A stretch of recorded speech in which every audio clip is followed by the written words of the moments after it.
any upcoming match against Houston, we're going to smoke them. With me being on the roster and Arrow being on Dallas's team, it has a little bit of a special meaning for me just because I want to beat him. I don't think we ever want to lose to them again. We'll always be better than them. I lost my dad 1 month after Overwatch League started. Once he passed away, I realized time is super important. So I make it a personal responsibility to talk to my mom every day. My name is Helen. I go by Deer, and I'm currently a translator for Team Dallas Fuel. Pretty similar entry story to Gamster, except I've also started on Boston. I also got traded during the second season. Quarantine for me personally, it's been the same as always. I don't leave the house. Still on the end. Dallas is able to regain momentum, winning 3 straight rounds. We won both series. The first one was a little closer than I hoped it would be, but that's okay. So now we get to pick the first 2 maps of the series. Overwatch is definitely one of the biggest esports on the scene right now, competitive video gaming. Overwatch specifically, though, is where 2 teams of 6 players go head-to-head against one another. In traditional sports, you also obviously have different positions. Something like the quarterback is obviously the conductor. He's the guy who orchestrates everything and kind of calls the shots. Similarly, in Overwatch, you have different positions with the characters. Every character or every hero that each player is playing and controlling has a very distinctive kit or tool set of unique abilities and moves that separates them from the other ones. Overwatch is unique in the fact that on each map or in each match, there's a specific objective that you have to accomplish. In football, you want to get the ball from point A to the other side of the field at point B, and the defense is trying to stop you every step of the way. So in Overwatch, you have a bit more complex objectives, whether it's to get a payload from point A to point B or capture point A. You have to get something done, and there's another team that's trying to stop you as you're trying to do it. A diverse cast of characters would certainly be a fitting way to describe not only the heroes within the game of Overwatch, but the heroes playing it as well. 20-minute nap and a 2-hour nap. The Dallas Fuel and the Houston Outlaws are 2 of the most elite professional esports teams in Texas. Members of these rosters have developed long-time bonds on both sides of enemy lines. That being said, all pre-existing relationships have been temporarily placed aside, though not forgotten. Friendships, in fact, have a funny way of intensifying the will to win. I'm really good friends with their head coach, Arrow. Good friends with Zachary, Trill, Unco, AKM, a bunch of their players. People just try way harder against their friends. This is all about bragging rights. Being able to have that trophy, take pictures with it, and send it to Harsha is what I'm looking forward to most. Man, I just want to crush these guys on the ground. Having taken both victories in Week 1, the Dallas Fuel earned the right to choose the first 2 maps of the eventual 6v6 face-off. But for now, in Week 2, the Houston Outlaws are eager to earn 2 advantages of their own. With anticipation growing for the 6v6 final, Dallas intends on keeping the Outlaws wrangled, while Houston hopes to burn the Fuel. This is the battle for Texas. This is the 2020 Lone Star Challenge.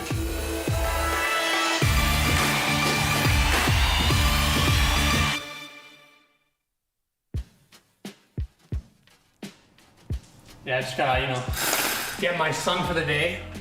So we live in uptown Dallas, and it's really, really nice and modern, and it's a really good area, and everything that we need is around us, stores, grocery stores, and stuff like that. So it's really nice being here, and the office is also really cool. It's like a 5-minute walk from our apartment building. It's really really high tech and cool, and everybody working together in one office. It's really nice. I miss it a lot. Just being able to come in and get my snacks from the snack area and stuff like that. I miss that part, but overall, what can you really do with pandemic going around? I'm okay. I'm going to scream around. I'm okay. I can handle it. Since the last time you guys were here, I kind of, refurnished a lot. It was kind of empty, kind of a little sad, so we just got a bunch of new stuff to make the place look nice. For my typical day, I wake up, Cocoa Puffs every single morning. Doesn't matter what day it is, what's happening, Cocoa Puffs every morning. And then I usually, get up, I start playing, I play for a little bit, I take a break, maybe, watch something and then cook dinner. I also, play again for an extended period of time, maybe like 4 to 6 hours again, and then take a break, watch something, and Cocoa Puffs before bed, and then sleep. This is my Cocoa Puff collection, probably about 3 months in the making. I think there's about 3, 6, 9, 12, 15 boxes here, and a lot more to add. I eat these about 2 times a day sometimes. It's really good. Yeah, even though I just sit here and play video games all day, I do love a lot of sports. I watch a lot of baseball with my dad, basketball, hockey, and just MMA as well. It's just overall, I just really enjoy watching the top level athletes compete in whatever they're doing. It's just overall really, really cool. When there's a new player coming into a basically established roster, everybody's like, who is this guy? Can he perform and stuff like that? So there was a little bit of pressure to perform at the beginning and prove to everyone else around me that I'm good enough to be here and I'd be a good teammate. I believe that was the hardest part, but I think I was able to, ease their fears really quickly. Keep going, Crimson. I am ready to show everybody who I am. I'm tired of hiding. I feel like I've been hiding in contenders for 2 years. So I played with Trill a year ago before I joined the Dallas Fuel, which he was on. He joined like half or a year before me. He was always a really good teammate of mine, and I really enjoyed coming up and being able to reunite with him again. I remember when I first knew about joining the Dallas Fuel, I was immediately going to tell him we're back together, it's happening again. Me and him always kind of go back and forth with each other. Our NB atmosphere, we were very close with each other and we would poke fun at each other a lot. I'm 6'3". He's probably 4'9" or something like that. I kind of just make fun of him for being bald. And he's like a little tiny child, just bones, there's no meat on it. His hairline's gone a bit back. It's a bit rough back there, so I'll just make fun of him for whatever I can.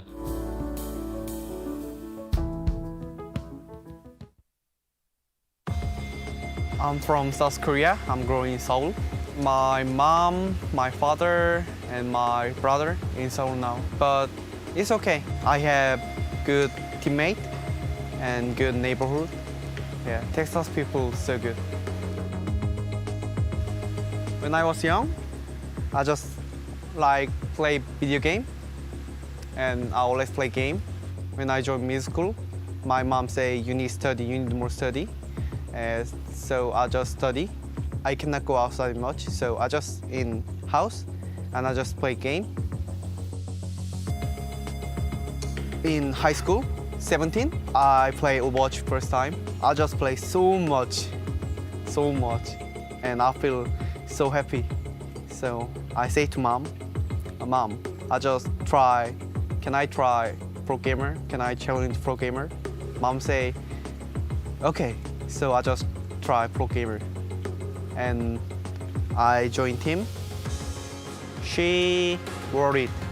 Yeah, she worried, but she said to me, if you challenge, just do it. And you make goal, you make your goal. She always say money is not important, just important thing is your goals and your things.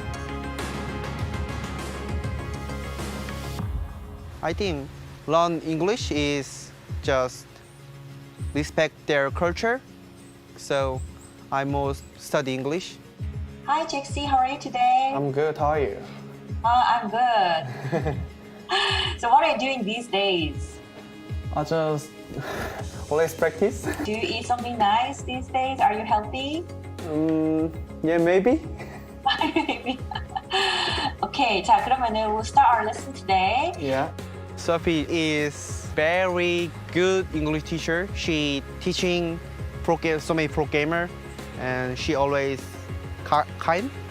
Yeah, she always kind and she always friendly. Okay, Jaxie, because many people have questions and especially many fans are curious about you and your team. Yeah. So we prepare for these questions. Yep. So please read these questions and also answer. Okay. Why do you want to learn English for the Outlaws? How do you lead the team through communication? Nice. Okay. So, Jaxie, why do you want to learn English?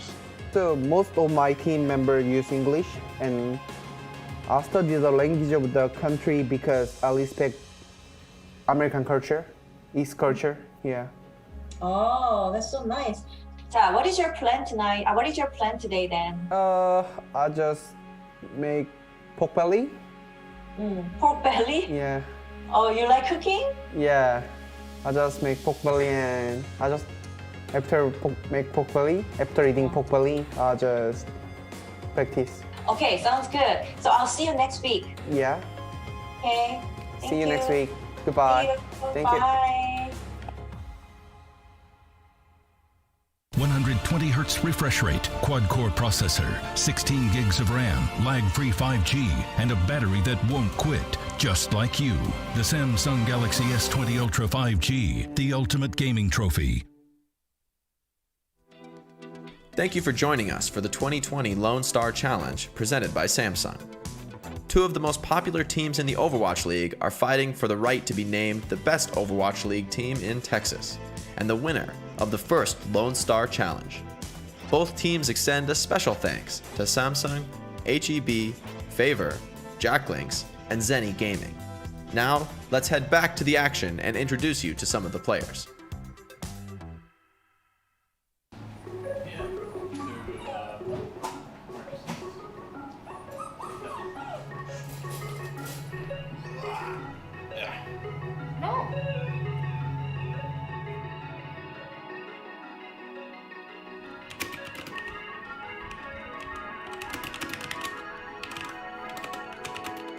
For day-to-day, for scrims, our coaching staff are always recording the VODs and as they play, and we have our own talks over Discord or where we can take notes and make sure we're able to talk to the players throughout the day.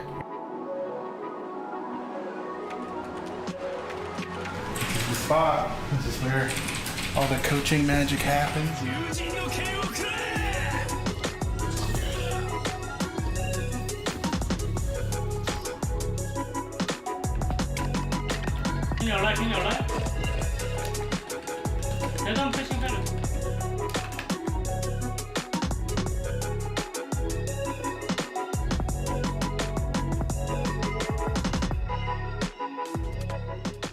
With the Lone Star Showdown, it definitely kind of helps keep the rivalry alive and well, for sure, because we're still competing with them even though we already played them, but we're going to be playing them again, and that matters a lot. Like, we still want to be on top, as well as on top of the league, right? We want to really do well at the league side of things and compete there. But with the Showdown, it means a lot to us to win that rivalry. I think our guys have the right attitude and mindset to win it.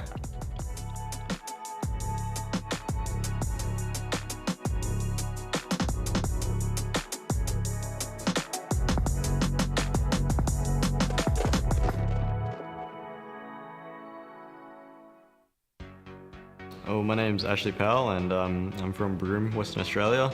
My in-game alias is Trill. I play main tank for the Dallas Fuel. On the other end, Trill, disruption with the Primal Rage, and as good as South Korea has been, they are going to get stopped a bit here. So I come from a small town in Western Australia called Broome, and it's pretty much a small beach town, kind of one of those towns where like everyone knows everyone sort of thing. Just like a town on the coast, with beautiful beach and stuff like that. I would go early to go to the skate park before school, and then I would go from the skate park to school, and then after school would end, I would go straight back to the skate park, and then some days I would leave the skate park early, I would just go home and play games. That's pretty much what my day was like. Activities, just cleaning up the apartment a bit, and then making sure I have some clean clothes. With me trying to get into gaming and thinking about opportunities for it, it took a while because I sort of just played for fun really, and just played competitively, but not to the point where I was outwardly going to searching for teams and stuff like that in Australia. I would just play at the highest rank on a bunch of multiple games. Early Overwatch, a team asked me to come play with them, and I was just yeah, sure, why not, sort of thing. And then I eventually jumped really fast from the worst team in Australia to the best team in Australia. When that happened, I was kind of oh, maybe I can try something with this.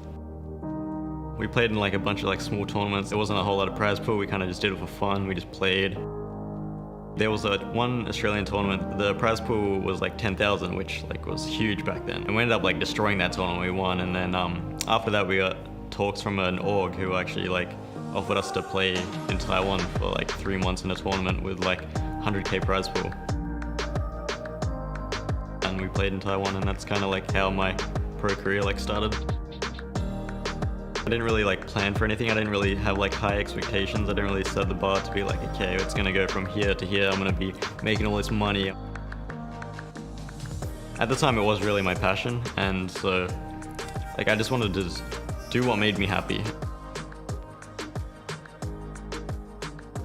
So we kind of just like played in this Taiwan tournament a lot. We were placing like top 3 consistently. Eventually Blizzard like made like another tournament where it was sort of like placing teams to go play into China.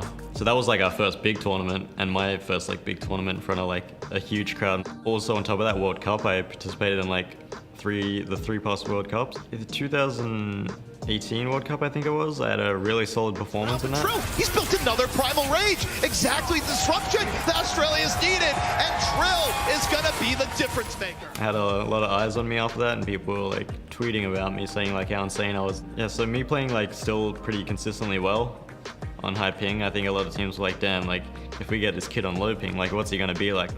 Didn't think I was gonna make it after believing I would for so long, and then it kind of got to the point where it was like a lot of the openings were closing, right? I genuinely thought I wasn't gonna make it to America, and I was like really bummed about it. And then like I got a message from I think the captain of Envy at the time, and that like came out of nowhere, and I was like ecstatic. Obviously, moving away from family, friends, it can be hard for people. People will feel like lonely and stuff like that, so there's definitely a lot to sacrifice for this.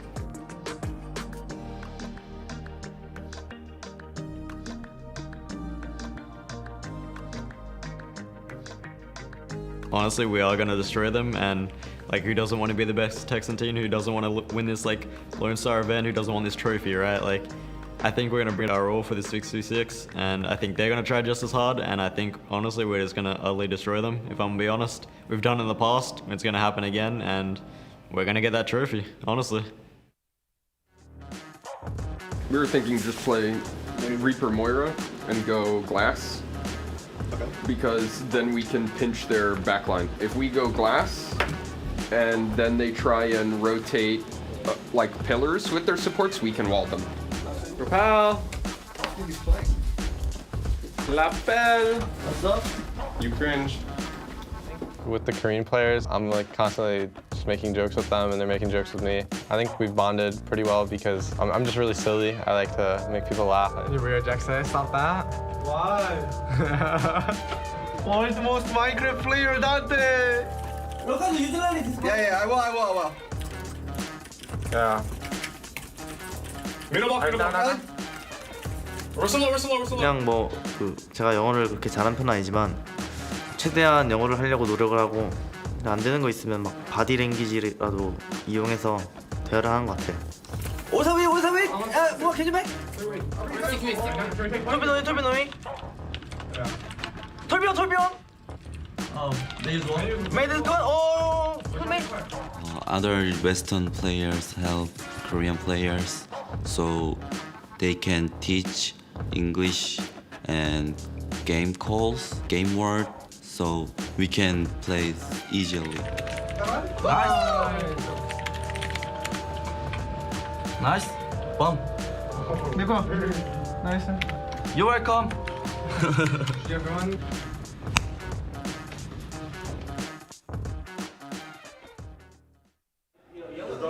Okay, whenever you're ready. Yeah. Good? Yeah.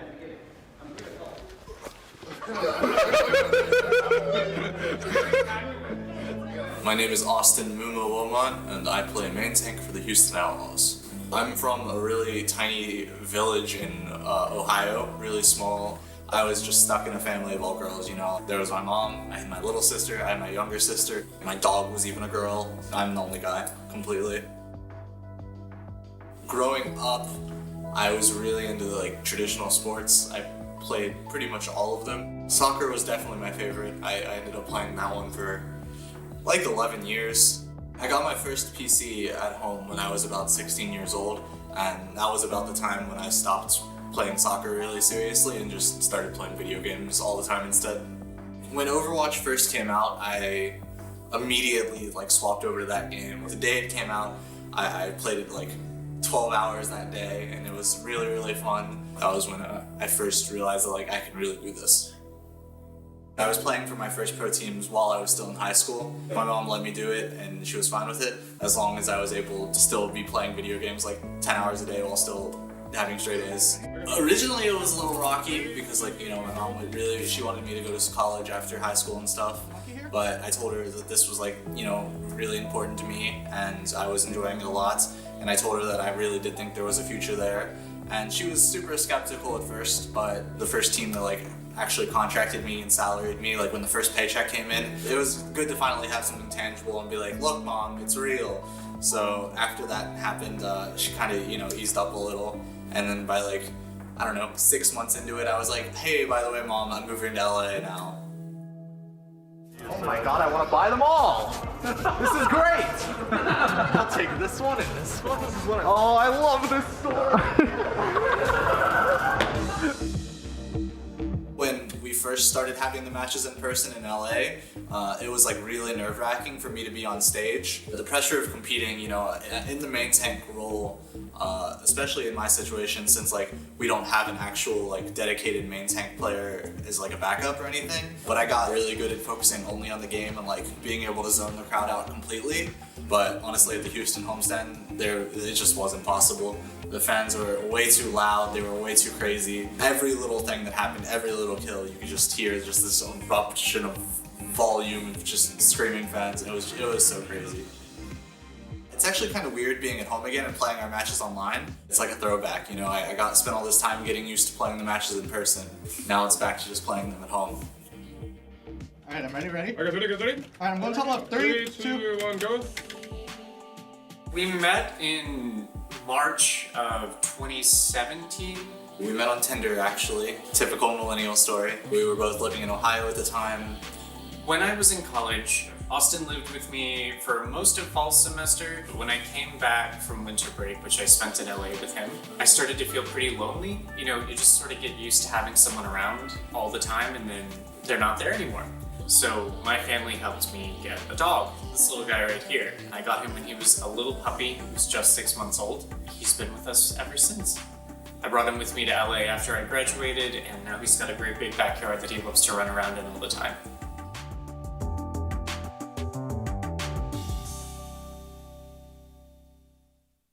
Team Envy and the Dallas Fuel are powered by Predator Gaming PCs. Get the power you need to level up your game at PredatorTrainingRoom.com. Predator, play like the pros. Being a Houston Outlaw requires Raucus to practice for 8 to 10 hours per day. And nothing is better than HEB's delicious meal simples. He eats them every day, and when he runs low, he just goes to his My HEB app, places his order, and heads to HEB. He texts HEB when he arrives, grabs his HEB order, and heads home.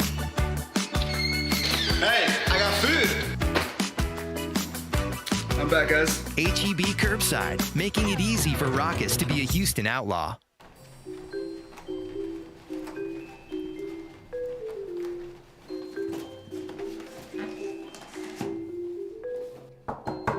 Baby delivery. Closer, we need you. I'm here. We need video. You need to make sure your video's on, you noob. Yeah, I mean, okay. It's our assistant coach Ticketty's birthday. We used Favor to be able to get us a cheesecake and some candles to be able to surprise him for his birthday here. OBS. Not OBS. Not OBS. Just Discord. He had it backwards. He was only recording. Okay. There we go. Yeah, okay, alright. So we've got all the players on a Discord call ready to surprise him, and it's little things like this that's really awesome for being able to keep us together. Okay, I'm ready. Alright. We are gonna get this cake ready to go and try to surprise him with it. Yeah, no. How you gonna? Oh no! Happy birthday to you. Happy birthday to you. Happy birthday, dear Louie. Happy birthday to you. Yeah.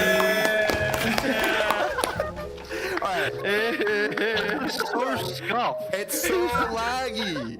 It's so scuffed. It's so laggy. Oh my god. Yay! Thank you guys. It's not gonna work. Can we just show the dog man? Everyone will be happy with that, dude. Yeah, show that off. You guys are awful. But we're staying safe, we're staying at home, and Move that Samsung forward. it's a nice gesture.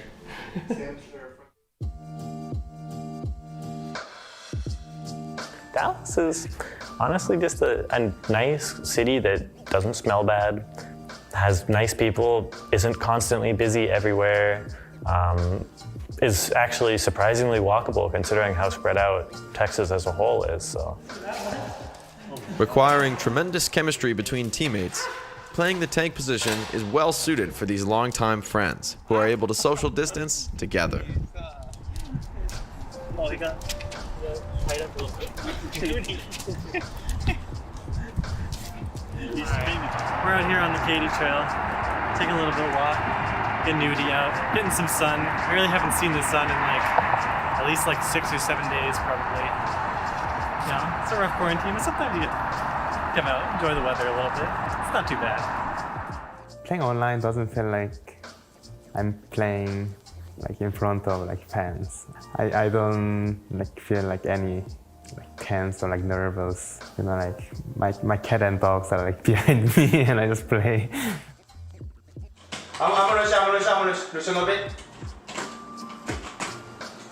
Just along the left.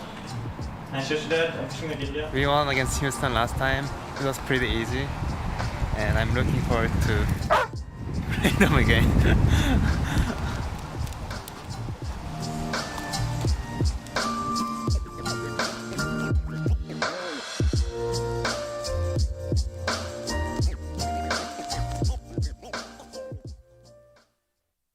The 2020 Lone Star Challenge is brought to you in part by Favor, the official delivery partner of the Dallas Fuel. From your favorite Texas restaurants to everyday essentials, Favor delivers.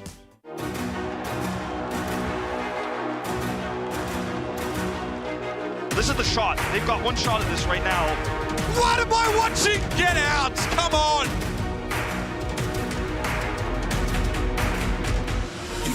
Somebody stop this guy!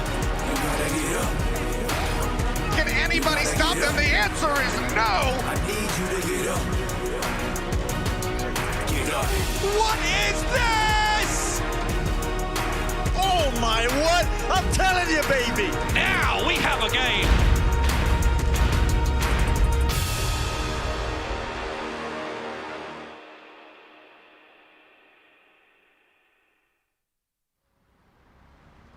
Though separated geographically, with a little help, families can stay connected throughout these uncertain times.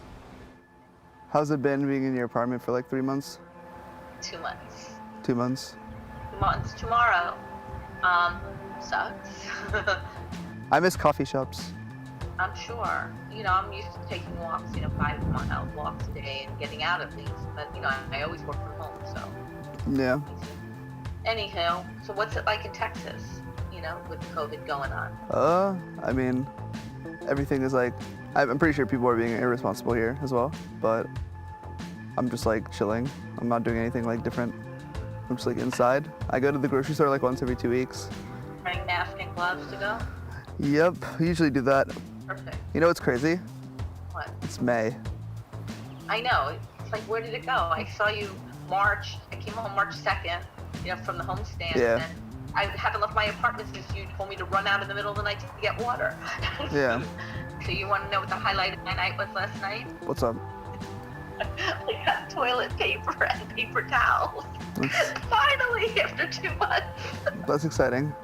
It is exciting. Yeah, New York's weird because there's so many cases there. Like I'm pretty sure New York has more cases than any country. Oh yeah, no, New York is the worst. We are the worst because it's not just us because everybody comes from all 3 other states. The tri-state area. Waste and it's dirty. So what have you been doing besides your normal practice schedule, gaming schedule? What are you playing for fun? Ping pong, I guess. I don't know. It's hard. Oh, ping pong's fun. Yeah. That's great. You know about the showdown we have tomorrow? Do you? Yeah, no, it was online. So what are you playing? I can't tell you. Oh, it's only Fuel. It's only Dallas. I know. What? Yeah, I can't tell you. You can't tell me what hero you play? No. Is it support? I don't trust you. Nope. You don't trust me. Nope. I keep all the secrets. Nope. Just let me know when it starts, okay? Because I've been very busy. My neck hurts from sitting in this dang hammock for a while. All right, no worries. I'm gonna go inside, make some food, because I'm hungry. I love you. All right. I love you too. I'll call you later, probably. Right. Bye. Bye-bye.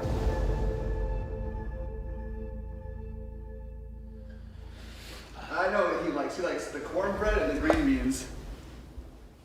He would like beets and like Brussels sprouts. Really? Not Brussels sprouts. Have you ever had were they soft or crunchy? They were terrible. Do you like green beans? Do you like Brussels sprouts, Matt? They're good. Brussels sprouts are really good. Oh, you don't mind green beans? Wait, he hasn't had burnt, like, you know how you do like burnt broccoli, burnt Brussels sprouts? Roasted. Yeah, well, they call it like roasted or burnt, whatever. Have you ever put cheese in your broccoli? Guys, no. Dude, you'd actually probably like that. Just put a bunch of cheese on it. It sounds like you're just ruining cheese. No, but you get some broccoli with it, and then you can be like, yeah, I eat broccoli. Does not sound good. Let's start with the good stuff. All right, the meat. Bakery. It's the meat. Big meat. Well, seafood first, then meat. Meat. I mean, they're both meat. What kind of food do you want tonight? Not salad. You want Italian food? I want some garlic bread. You want Italian food? I want garlic bread. Italian? Sure. We do pasta. I'm a big straw pasta. Straw? No, the other straw, like the thick straw. Oh, not the penne? I'm more of a shell kind of guy. We'll get penne and we'll get double dip in shells. the pasta? Yeah, Let's sure. go. So you eat like salad stuff? No, we You don't. have to. You have to. No one wants a salad. I want a salad. Yeah, Do you want a salad? Do you want a salad? No. Jeff likes. Now we're good. Oh, You can eat 2 whole salads by yourself, bud. I'm good on salad, bro. $200. HEB delivery. Wait, is it true that on your first 5 deliveries, you get delivery for free? Yeah. Since when did they have this? They've always had this. No, they We haven't. We just never bought it. We just never used it. But now during, coronavirus, COVID-19, this helps everyone stay safe, so. Oh, yeah. That's true, it does. Order placed. Let's play some ping pong. Let's go. I'm so excited.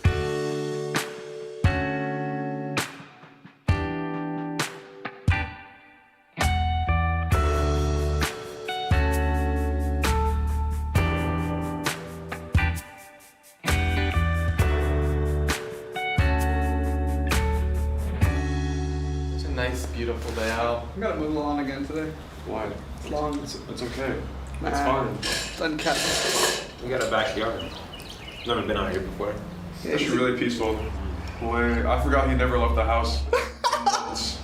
Dude, isn't it so bright outside? The last time we went to Republic Grill. The last time we went outside. The last time we got a car. 2 months ago. Look at his hair. Like, that's the last time we had a haircut. He hasn't cut his hair. Delicious. How long are you going to grow till? You ever gonna cut it? It'll grow until I stop being lazy. Isn't that crazy? I haven't got one since December. I haven't got one since like July. When's the last time we got one? I said July. When's the last time we got one? Right before the first homestead. Right before Philly. Was it February? Yeah. Didn't you get it in New York? Or no, you got it in Houston, right? I don't know. Oh my god. Wait, where?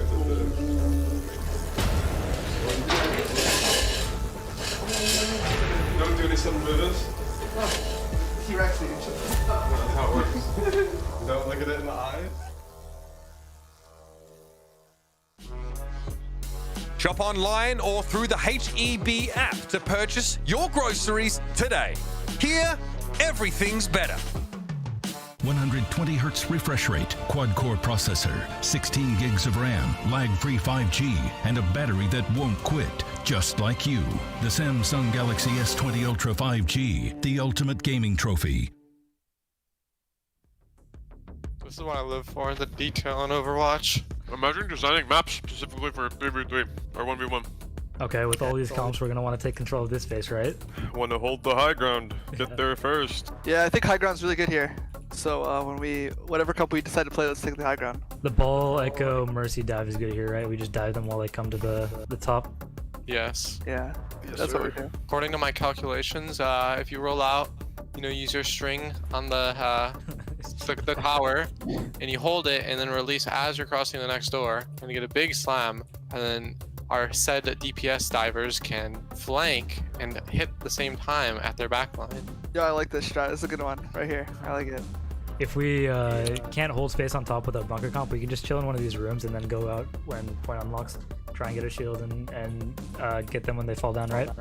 Yeah. Yeah. Got it, coach. Awesome. Good review, guys. All right, guys, are we ready to beat Dallas? Let's go. Of course. Let's go. Woo! Yeah, so we are getting ready to jump into our second set of challenges. So it'll be another 1v1 set, another 3v3 set. And you know, the goal here is if we win these, we get map picks in our 6v6 grand final match.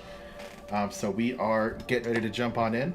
I think we have a pretty good chance today again. You know, last time we went 2-0. We won both 1v1 and 3v3 challenges. So I'm expecting to do the same again here. You know, because I want to be able to have all 4 map picks. So that's the plan. I think we're ready to go. What are we playing? All right, boys. Day 2. We have another set of 1v1 and 3v3s. We got this, okay? We took 2-0 last time. We're going to do it again. Let's do it. Dude, this comp will be OP for like Ryan. Fastest map. Let's go. Alright, you can play Ryan, Lucio, and Soldier. Okay. We're literally just gonna run up the robot and go straight into this one. High ground. High ground? Okay. In week 2 of the Lone Star Challenge, both the Dallas Fuel and the Houston Outlaws know exactly what's on the line. 2 critical map selections in the Battle for Texas finale, and potentially more importantly, bragging rights. I think we're about to start off with an absolute banger here. It looks like on the cards it's going to be Doha and Dante. Knowing all eyes are on them, both Dante and Doha carry the responsibility and the burden of providing their respective teams with early life as the 1v1 series gets underway. Long range to beam, no, it doesn't connect. He has to do it with the try shot, but that early advantage in that last head-to-head, he switched to the aggressive, caught Dante off guard. He kind of felt that he was close enough, and again to be too good. Oh my. Dallas intends to leave the day's festivities just as they arrived, undefeated, while Houston is desperate to shift the tides. It'll be a map change, it'll also be a player change. Though not typically in the lineup for Houston's 6v6 matches, Spree has the unique opportunity today to lift his teammates if he is able to defeat Note. Spree will step forward, miss the first hook. Note takes his opportunity, gets Spree over the pit, and a good night, Sally. Spree knows exactly what went wrong there. And Spree waits out the hook though. Both Roadhogs reset. Now Spree has a window. Note's hook isn't going to be available for a couple of seconds now, and he does abuse the timing down the pit. He The third matchup of the day will be the critical go-ahead map, as the teams are knotted at 1 apiece. Widowmaker 1v1, often considered the most quintessential of 1v1 battles. Up on that right-hand side, grappling hook. Linkser was already in position and meets him with a headshot. This is match point here for Linkser. Okay, shows his head, finds the headshot, and he can hear Linkser. Of course, Widow makes a fair bit of noise in those clopping high heels. Oh my, that is filthy! Dallas Fuel take another. Looking for redemption after squandering an early lead in his Week 1 matchup, Crimzo plans to put Raucus and the Outlaws out of their misery. This time, without any taunting banter. Crimzo versus Raucus playing Ana. So it's a slow start to the round. Don't forget Sleep Dart is huge. Crimzo's here with a body grenade already now. Does Raucus get aggressive? He waits out a Sleep Dart, chases Crimzo down, but this time he's here with a body grenade and Crimzo was ready. Well, 1 second. So they're both available. Raucus heals himself immediately. And oh, that's a miss from Crimzo. Yeah, he was hoping to get Raucus with that one through, but he turns it around. He missed the body grenade, but he hit the Sleep Dart. What a clutch play. He couldn't cross the gap quickly enough. Capitalize, another hit, body grenade down, Raucus on the road. Oh, no. 2 in a row, a salute, and he sends him packing. With Dallas having earned the first 3 map selections for the eventual 6-on-6, this is Houston's 4th and final shot at earning their first advantage in the battle for Texas. 3v3 will be working as that each round will be a best of 5. So these players are in now. We have Crimzo, True, and Zachary for the Dallas Fuel, Meko, Blase, and Rappel. Now, after each best of 5, the teams will be able to switch their rosters and go again. He is in danger, though. He's going to be forced to deal with Zachary 1v1 in a moment, but the main fight is happening here between the 2 Orisas. We see, of course, having Blase there on the bastion should help out, but Crimzo was able to work Meko down. Trill chases Blase, and it's an easy pick off for Zachary. Faced with a potential sweep, Houston is ready to shake things up. Now the 2v2, both teams struggling. Jexer down, but the healing is there. Can Hydration make the most of it? It looks like he can. Goes to his lows, uses adaptive shield to get a little bit of protection, and yeah, straight on in. And it's split. This time it's the Outlaws to come out with a 3-0, shutting the Fuel down. Though it would have been easy to do so after losing the first 3 series, the Outlaws want to prove to the Fuel that they are not a roster that will easily roll over and die. Turns out Death comes on 4 legs, and Hydration is looking to work notes down. Easy as you like. It's at full health, Jake. This could go either way. Hydration kind of baiting his team here, but he's got the HP lead to work with, and if he can just take down Zachary, big HP lead on Trill, he should have an advantage here in the 1v1. Oh, it's very close, actually. Both hands on almost the same HP. A lot of damage, under 100 for each, and Trill wins the long-range battle. The Dallas Fuel secure it. With the series tied at 2, this is the rubber match. Will Dallas complete the clean sweep of skills challenges? Or will Houston get the last laugh going into the 6v6 final? Hydration wants to wait for his next shield. There's no way he's going to peek with the other shield here. But Zachary could easily 2-tap him. 30 HP. That's clever. Zachary, 24 health. Point is open, but neither player is ready to push it. Okay, one more shot would have done it. Zachary lets it go, and Hydration had 7 health. It doesn't get much closer than that. With a successful 3v3 campaign, the Outlaws finally earned their first series victory. In dropping this 4th series to Houston, the Dallas Fuel headed to next week's battle with 3 advantages over the Outlaws' 1. The Houston Outlaws wish to thank their 2020 team sponsors for anteing up. Thank you HEB, GameStop, Samsung, Zaxby's, and Zenny Gaming.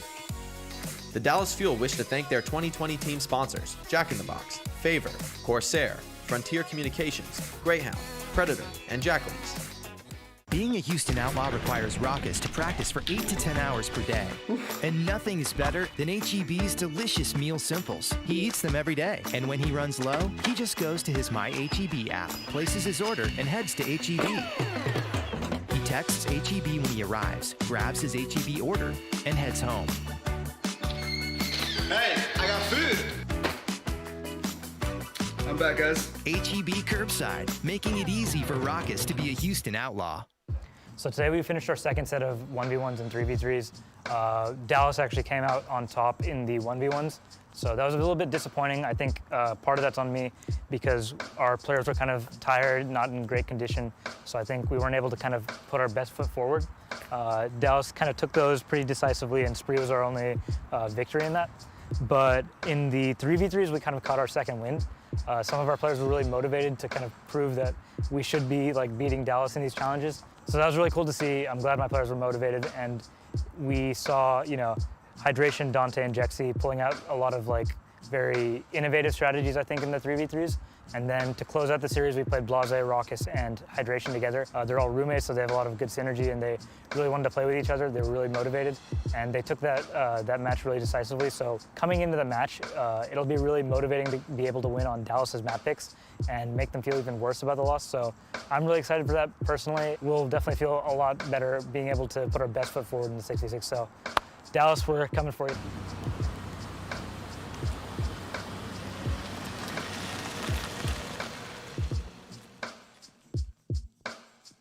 We went 3-1. Not bad. We get 3 map picks going into this show match, so good work today. It went pretty well. We just got done with our 1v1 and 3v3 challenges, the second set. So we took the 1v1s. We ended up losing at the last second in the 3v3. It was pretty close.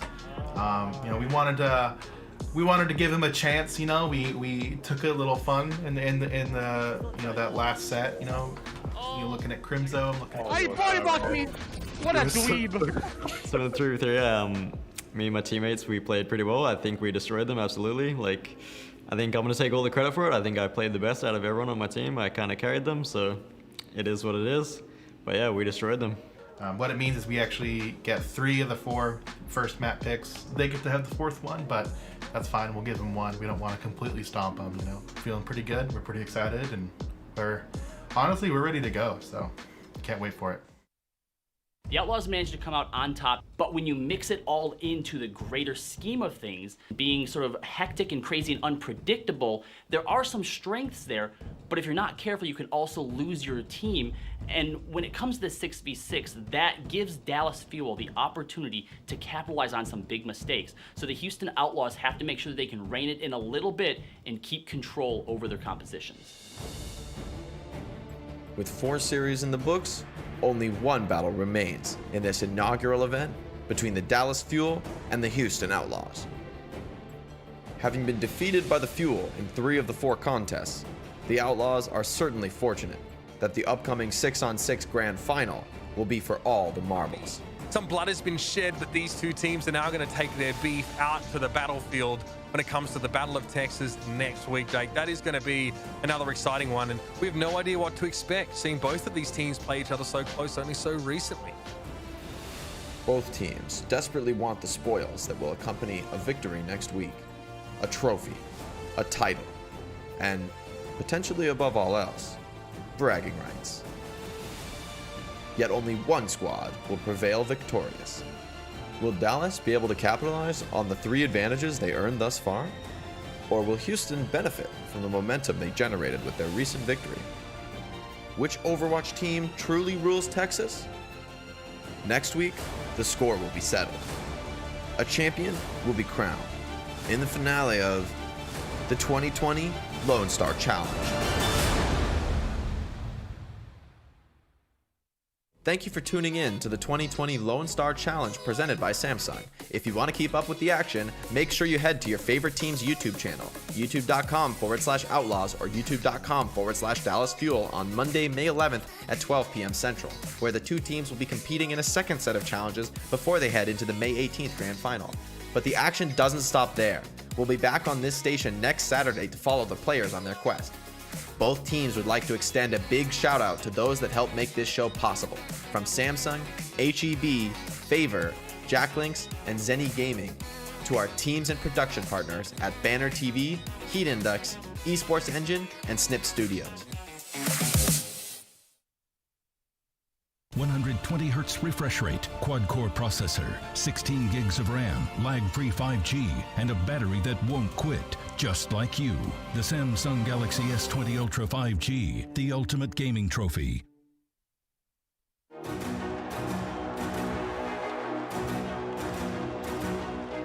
This is the shot. They've got one shot at this right now. What am I watching? Get out! Come on!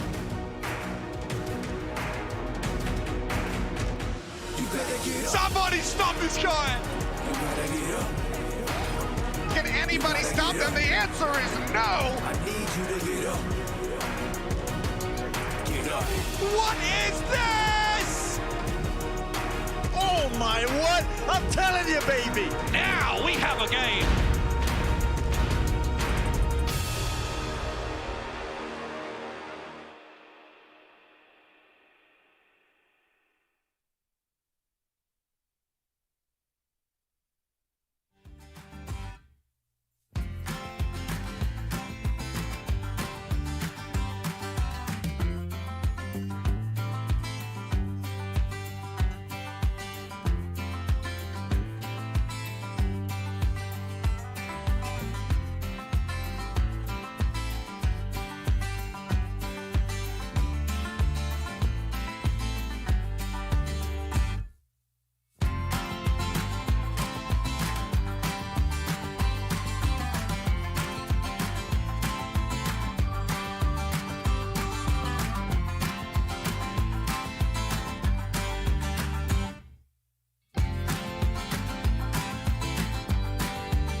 Over the last 2 weeks, we have put the Houston Outlaws and the Dallas Fuel through their paces over a variety of challenges, and now in week 3 here of the Lone Star Showdown, it is time to decide which of those will be crowned the King of Texas. I am Mitch Leslie, joined by Jake Lyon, of course, Houston Outlaws alumni. And Jake, it's great now to have a chance to put these two teams through their paces in a best of 5.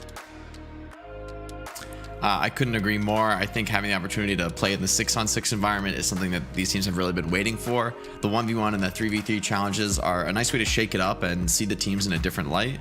But definitely a whole other show getting now. This is the Lone Star Showdown, and not just one matchup, but many. Let's have a look at the format, I guess, of this challenge, and we can sort of see how we got here. We had 2 major phases. So the first phase has been occurring over the last couple of weeks, and that's a series of small team challenges in 1v1s and 3v3. That was deciding our map picks when it comes to phase 2. This is the Battle for Texas, a standard 6v6 best of 5 under competitive rules. And Jake, one of our teams did a lot better in our small team challenges to choose maps. Yeah, definitely. Dallas Fuel coming up with 3 map picks to the Houston Outlaws 1, and getting 3 in a row at that. So maybe even feeling a bit overconfident in the final challenge. Yeah, if you haven't had a chance to see it, I recommend checking it out over on YouTube. It was a series of fantastic 1v1s and 3v3s, and we really got to see a lot of that individual skills shine through with many of these players across both rosters. It was the Outlaws that struggled really, though, to chalk any wins up until it came to what I believe was our final 3v3. So they will have a map pick, the Houston Outlaws. It'll be map 4 that they get to choose. The first 3 maps will all go to the Dallas Fuel, and there's the risk, I guess, there for the Outlaws in Jake that they may even lose the series by the time they get a chance to choose a map. Well, it is actually a BO7, I believe. So we're gonna get to that 4th pick. But you're right that if the Dallas are up 3-0, then it's a pretty rough spot to be going into map 4. Right. But then again, it is just map picks. It's possible that Houston can still win it, even on an unfavorable map pick. Dallas's comfort zone. It's still doable for Houston, especially with, I would say, the momentum for these teams. Right, like you've got the Outlaws, against very different opponents, but the Outlaws dominated their last series against the Titans, whereas the Fuel looked kind of lost playing the Paris Eternal. I mean, strength of opponent there, you can't be overstated, is very, very different, right? Paris looked resurgent, and Vancouver Titans, obviously with their new roster, have struggled to find footing. So, you got to take that with a grain of salt, but I would say just from a pure emotional perspective, the momentum that these players are feeling, I'd rather be the Outlaws than the Dallas Fuel. Yeah, it definitely seemed like Dallas last time we saw them in the league struggled a little bit with our current hero pool. So the actual heroes that were available for selection may not have gelled well with them, or the strategies that came with those. So there'll be a chance here at least to release those shackles and have all of our heroes available for selection. That means that heroes like Moira, May, and Orisa will be available, as well as Tracer, again, something that we've definitely seen benefit the Dallas Fuel in the past, especially with a player like Decay on their roster. So yeah, you're dead right. If it is in fact a best of 7, then everyone's got to get a map pick before we have a final winner selected. But either way, this will be, I guess, a great way to cap off our series of exercises in which we've assessed which of these teams ought to be the Kings of Texas. Yeah, and if anything, Dallas are the ones who staked that claim more successfully so far. So it's up to the Outlaws to really turn things around here. I think that's always been a bit of an underdog team, but now that's true not only from a emotional perspective, but also a realist perspective, where they are behind in map picks. Dallas, they are going to put their best 3 maps forward here, and if they can get off to a strong lead in the series, it's tough to come back from that, even as a team that might consider themselves underdogs. All right, well, here it is. The Houston Outlaws features Blase, Boink, Dante, Hydration, Jexa, Linksa, Meko, Muma, Rappel, Raucous, and Spree. And again, we'll only have 6 of those players in at any one time, though you could expect substitutions in between maps. Right now, it appears that Rappel, Jexa, Hydration, Dante, Linksa, and Meko will be in the starting lineup. And that's exciting. We've seen Hydration actually gravitate more towards the tank role.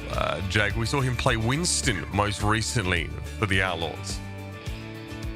Yeah, I mean, when I saw him come in, frankly, what I was calling on that cast was that, Hydration, he's probably there to play mostly maybe Sigma, Hammond, these sort of tank heroes that are a little bit closer to the natural pacing of a DPS role. But Hydration completely proved me wrong, having a strong performance not only on Winston, but also a little bit of Reinhardt showing in there. So team really responding well to that, playing very effectively around them. But they've yet to go up against an opponent as tough as the Dallas Fuel. Let's have a look now a little bit closer at this Dallas Fuel lineup. We have players from multiple eras across Overwatch esports. AKM, Closer, Crimzo, Decay, Doha, Gamsu, Harry Hook, Note, Trill, Unco, and Zachary to round them out. Today, at least in map number 1, they'll be featuring Doha and Decay on DPS, Gamsu and Note on tank, and Crimzo and Closer as their supports. So a fairly optimized sort of lineup here for the Fuel in terms of what they've been putting forward in towards the Overwatch League. So it's a clear indicator that, they're serious about turning up with their very best look here. Yeah, definitely. I mean, these are the exact rosters that we've seen them pull out for Overwatch League matches. So, it makes sense, right? They both want to be crowned the Kings of Texas, both want to be running their home state.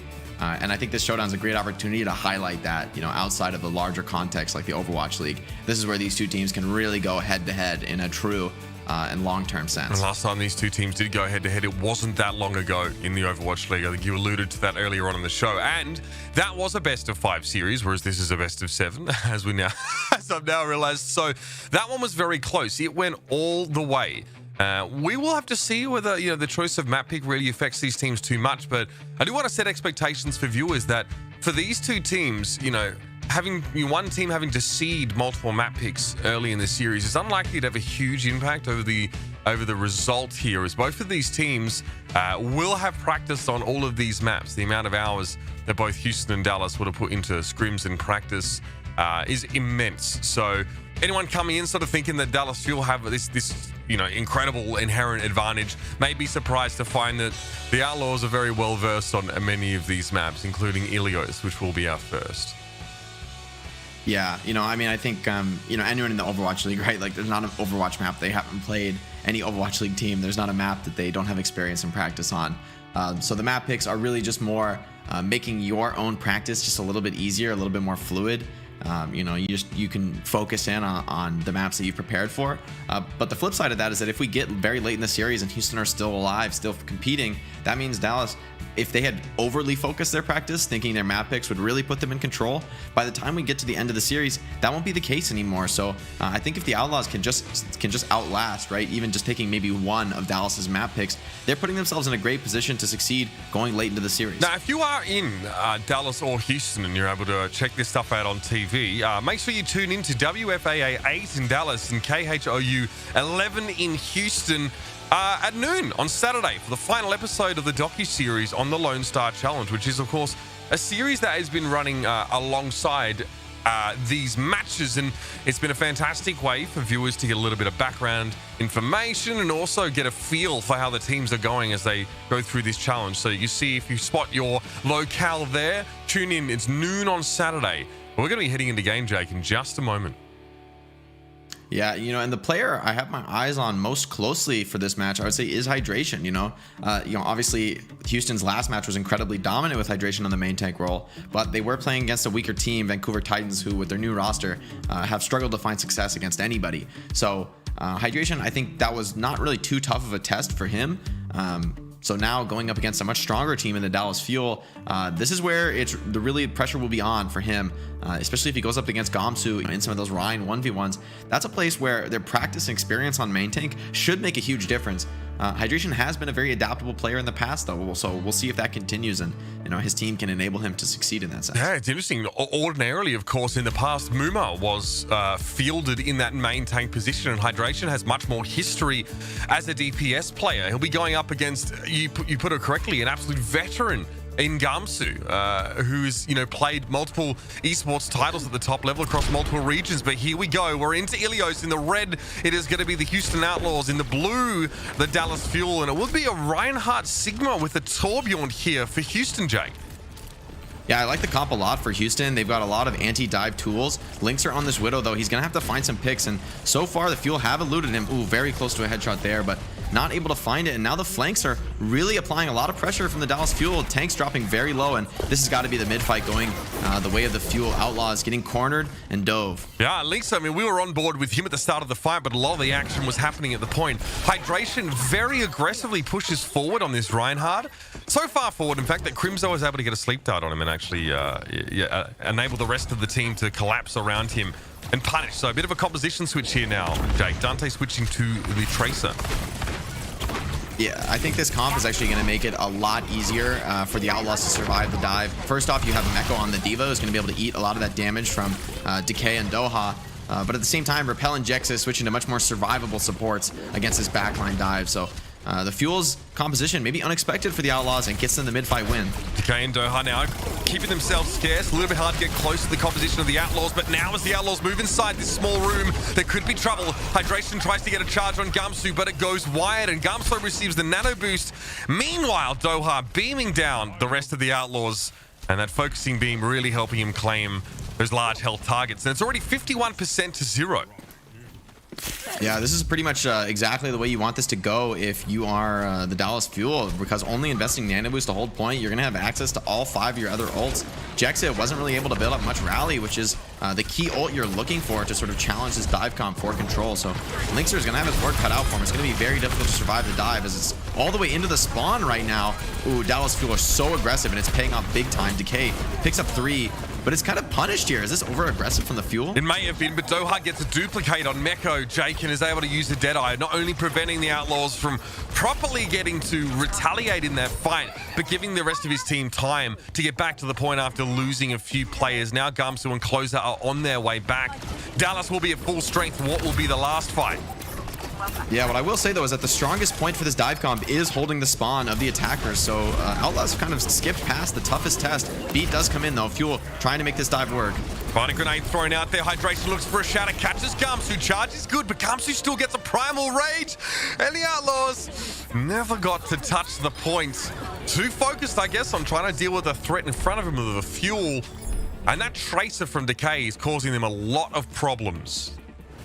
Yeah, Decay's Tracer known to be monstrous, and I think it just really paid off for the Dallas Fuel. They won the mid off the back of that dive comp, and Outlaws just never able to retake, constantly stymied by the positioning from the Fuel. So great play by, I would say, Decay, Gamsu, and Doha, especially leading the charge on that dive, holding those high ground positions. So, you know, as the Outlaws come in to retake point, they just put themselves into a surround, and they don't have the tools really to clear the high ground against a team that is just so much more mobile than them. So it looks like we're going to see the Outlaws mirror this dive comp with some different selections. So should be a little bit tough, I think, for Linkster to survive. It's going to be a ton of pressure on him, but if he can make it past the first few seconds of the fight, him and Repel are going to deal a ton of DPS. So it's going to be up to the Dallas Fuel to be the aggressors. And in the early, rounds of this Lone Star Challenge, it was the Dallas Fuel to come out on top, but we didn't really know if, those victories in 1v1s and 3v3s would manifest here in the 6v6, but Dallas just want to dive. All they want to do is get up close to Houston, and the Outlaws do not like to have to play against this style. They can't get into position before they're set upon by the Fuel, even though, of course, Houston switched towards a Winston-based composition. They were not ready for that dive. Yeah, I feel like Linkster on this Ashe, it's not like he's playing poorly, but he just has no chance to get value. He's getting instantly stuffed in the corner, and this is probably why the Fuel chose Ilios. They seem really, really confident on this extremely aggressive dive composition with Echo and Tracer leading the charge. Linkster, he's just not really getting opportunities to deal damage. Constantly flanked. This time he scouts Decay, though. That's a huge catch, because if Decay is able to set up on the flank like that without using any blinks, it's going to be easy pickings for him to clean up the backline. Decay now has to return a little bit closer to the rest of his team, but will spend much of his time looking for flanking opportunities here, providing it's not at the cost of his own safety. Hydration dives in here, quite aggressive, and there's Dante on the flank who's able to work Crimzo down really fast, but it's a trade. Hydration falls, Decay's pulse bomb gets shut down by the defense matrix, and the Outlaws move to the point here. They're set up around Jexa, and the Fuel, lacking a player, still aren't lacking confidence. They approach the point now, and it is going to be Gamsu dropping in first. He's stunned immediately, and Noble will also be taken down. So by the time Dallas actually converge on the point here, they're not coordinated. Yeah, I think what's proving to be crucial is that early pickoff onto Crimzo. He's just now getting back into the fight, and it's just too little too late. You know, losing that Ana in a dive comp, it can't be overstated how impactful that is, because usually the point of the dive comp is to create a ton of space for Ana to just do work, put out a massive amount of heals, and sort of make up for the rest of what her team lacks in terms of damage and control. She gets a ton of value in this comp. But when she goes down first like that, even though Hydration pays his life, I think it's well worth it.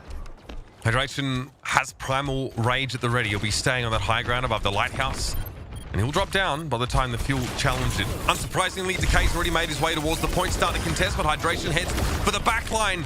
Dante gets rid of Crimzo. The sticky bombs find their mark, and with Ana out of the picture now, the lion's share of the healing is missing for Dallas.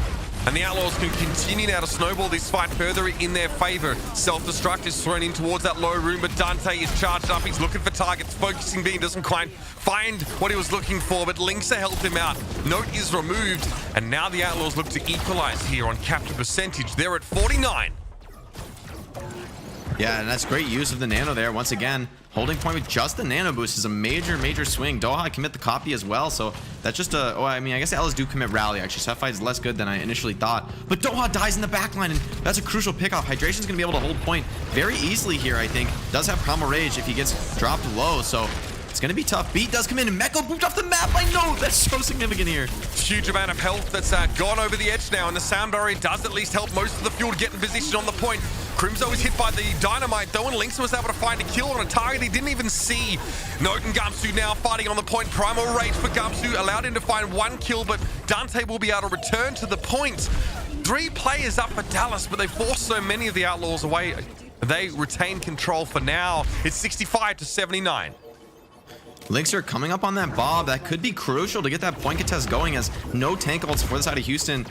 Only the nano boost and Bob coming online soon, but the Outlaws are going to need to finish those all off very quick, because Houston or Dallas, if they win one more fight, this is all over. 79 and counting. Plenty of ultimates for the Dallas Fuel. They got that nano boost for Gumsu. That's going to make him far more scary as he dives into the backline. Great body grenade though by Rappel. No healing available for Note or Gumsu, and it has to be a defensive self-destruct just to give Gumsu and Note a little bit of space. But in all the chaos, Doha was able to make his way into the backline, and now he'll be a problem later in the fight. Once more, Gumsu dives on in to the high ground, and Doha now can just swoop back onto the point and do some clean up. It's just the Winston left. The Outlaws managed to get themselves in a commanding position early, but it's not enough, and Ilios goes for the Dallas Fuel. Yeah, Dallas showing why they chose that map, just forcing that all-in dive comp very quickly from the start. And, you know, Linksa on his core hit scan role, that's what he's used to playing. That's where he's the strongest. But it just wasn't enough. I feel like it was less of him playing poorly and more just the composition countering him. He just never had the space to really put out damage the way an Ashe wants to play. And, you know, in that last fight with Crimzo's sleep dart, it was kind of just the beginning of the end there. No chance to recover. It looks like the Outlaws a little bit slow on the uptake when it came to this Winston Tracer Echo composition sort of being stronger, Jake. They tried to come out of the gates with a Reinhardt on Ruins, and I mean, ostensibly, you know, a composition that should kind of be strong at brawling the point, but they spend so much time in their own spawn. They never got to leverage the value of having, you know, that more durable threat of Reinhardt in the mix. Yeah, I would agree. I think, if anything, was pretty significant there that the support comp for the Outlaws was that Lucio Batiste, which is a very greedy comp that's pretty much optimized for the mirror. So expecting Fuel to also bring out a Reinhardt, then you'd have the speed boost and you'd have a lot of shield pressure from Batiste. But playing against a dive comp, the Lucio and the BAP are very difficult to keep alive. So you saw them quickly switch over to the Ana Brig, but at that point, they already lost their best opportunity, which was to win the mid fight, take control of the map. You know, on control, that ends up being critically important. And, you know, for the Dallas Fuel, 2 mid wins, 2 round wins, and that's a quick Ilios. And of course, while we have an opportunity, before we head to a break, I do want to give a big shout out to Samsung. Thank you, Samsung, for helping us actually make this Lone Star Challenge possible as our title sponsor. And yeah, fantastic to have your support and a great chance here to showcase some of the best talent coming out of Texas. Texas is blessed to have 2 Overwatch League teams, and so we're blessed to get to put them through the paces in an exhibition style like this. And today we are still looking to see who we will crown as the Kings of Texas. So far, the Dallas Fuel managed to get themselves the first map in this series. Map 2 will be right around the corner, of course. It'll be Kings Row, and a chance here for the Outlaws to take a breath and see if they can bring their full force back. But we'll see you after a short break for map number 2.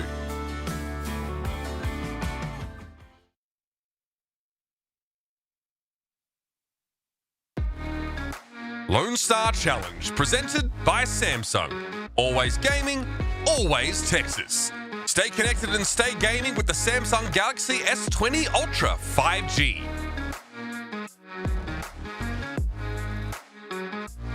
Shop online or through the HEB app to purchase your groceries today. Here, everything's better.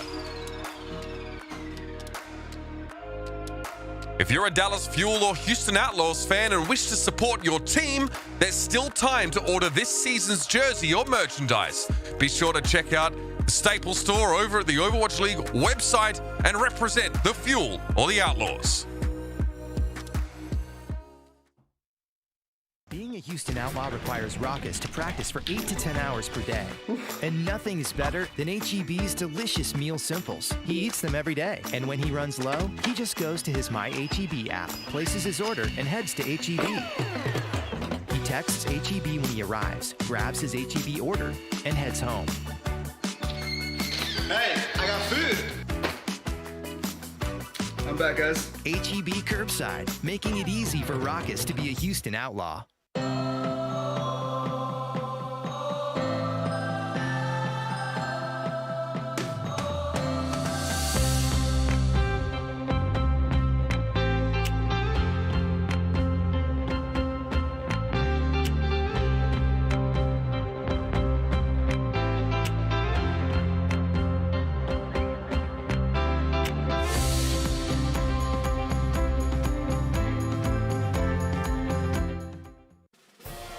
In life, you either eat the protein of Jack Link steaks made with 100% beef, and you run with Sasquatch, or you run from Sasquatch. 120 hertz refresh rate, quad-core processor, 16 gigs of RAM, lag-free 5G, and a battery that won't quit, just like you. The Samsung Galaxy S20 Ultra 5G, the ultimate gaming trophy.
And welcome back, ladies and gentlemen, to the Lone Star Challenge presented by Samsung.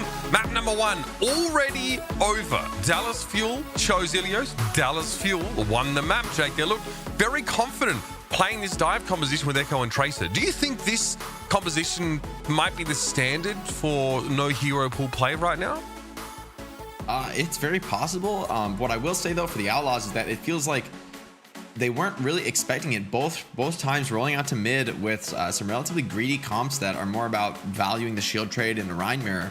but both times just completely crushed by dive, and then switching over to some better answers. It's just not enough though. I feel that if they came to mid with like that Brig, Ana, you know, those heavy anti-dive heroes, maybe a McCree or even a Sombra for Linkser, that could have worked out a bit better for them, maybe even a Mei, something like that.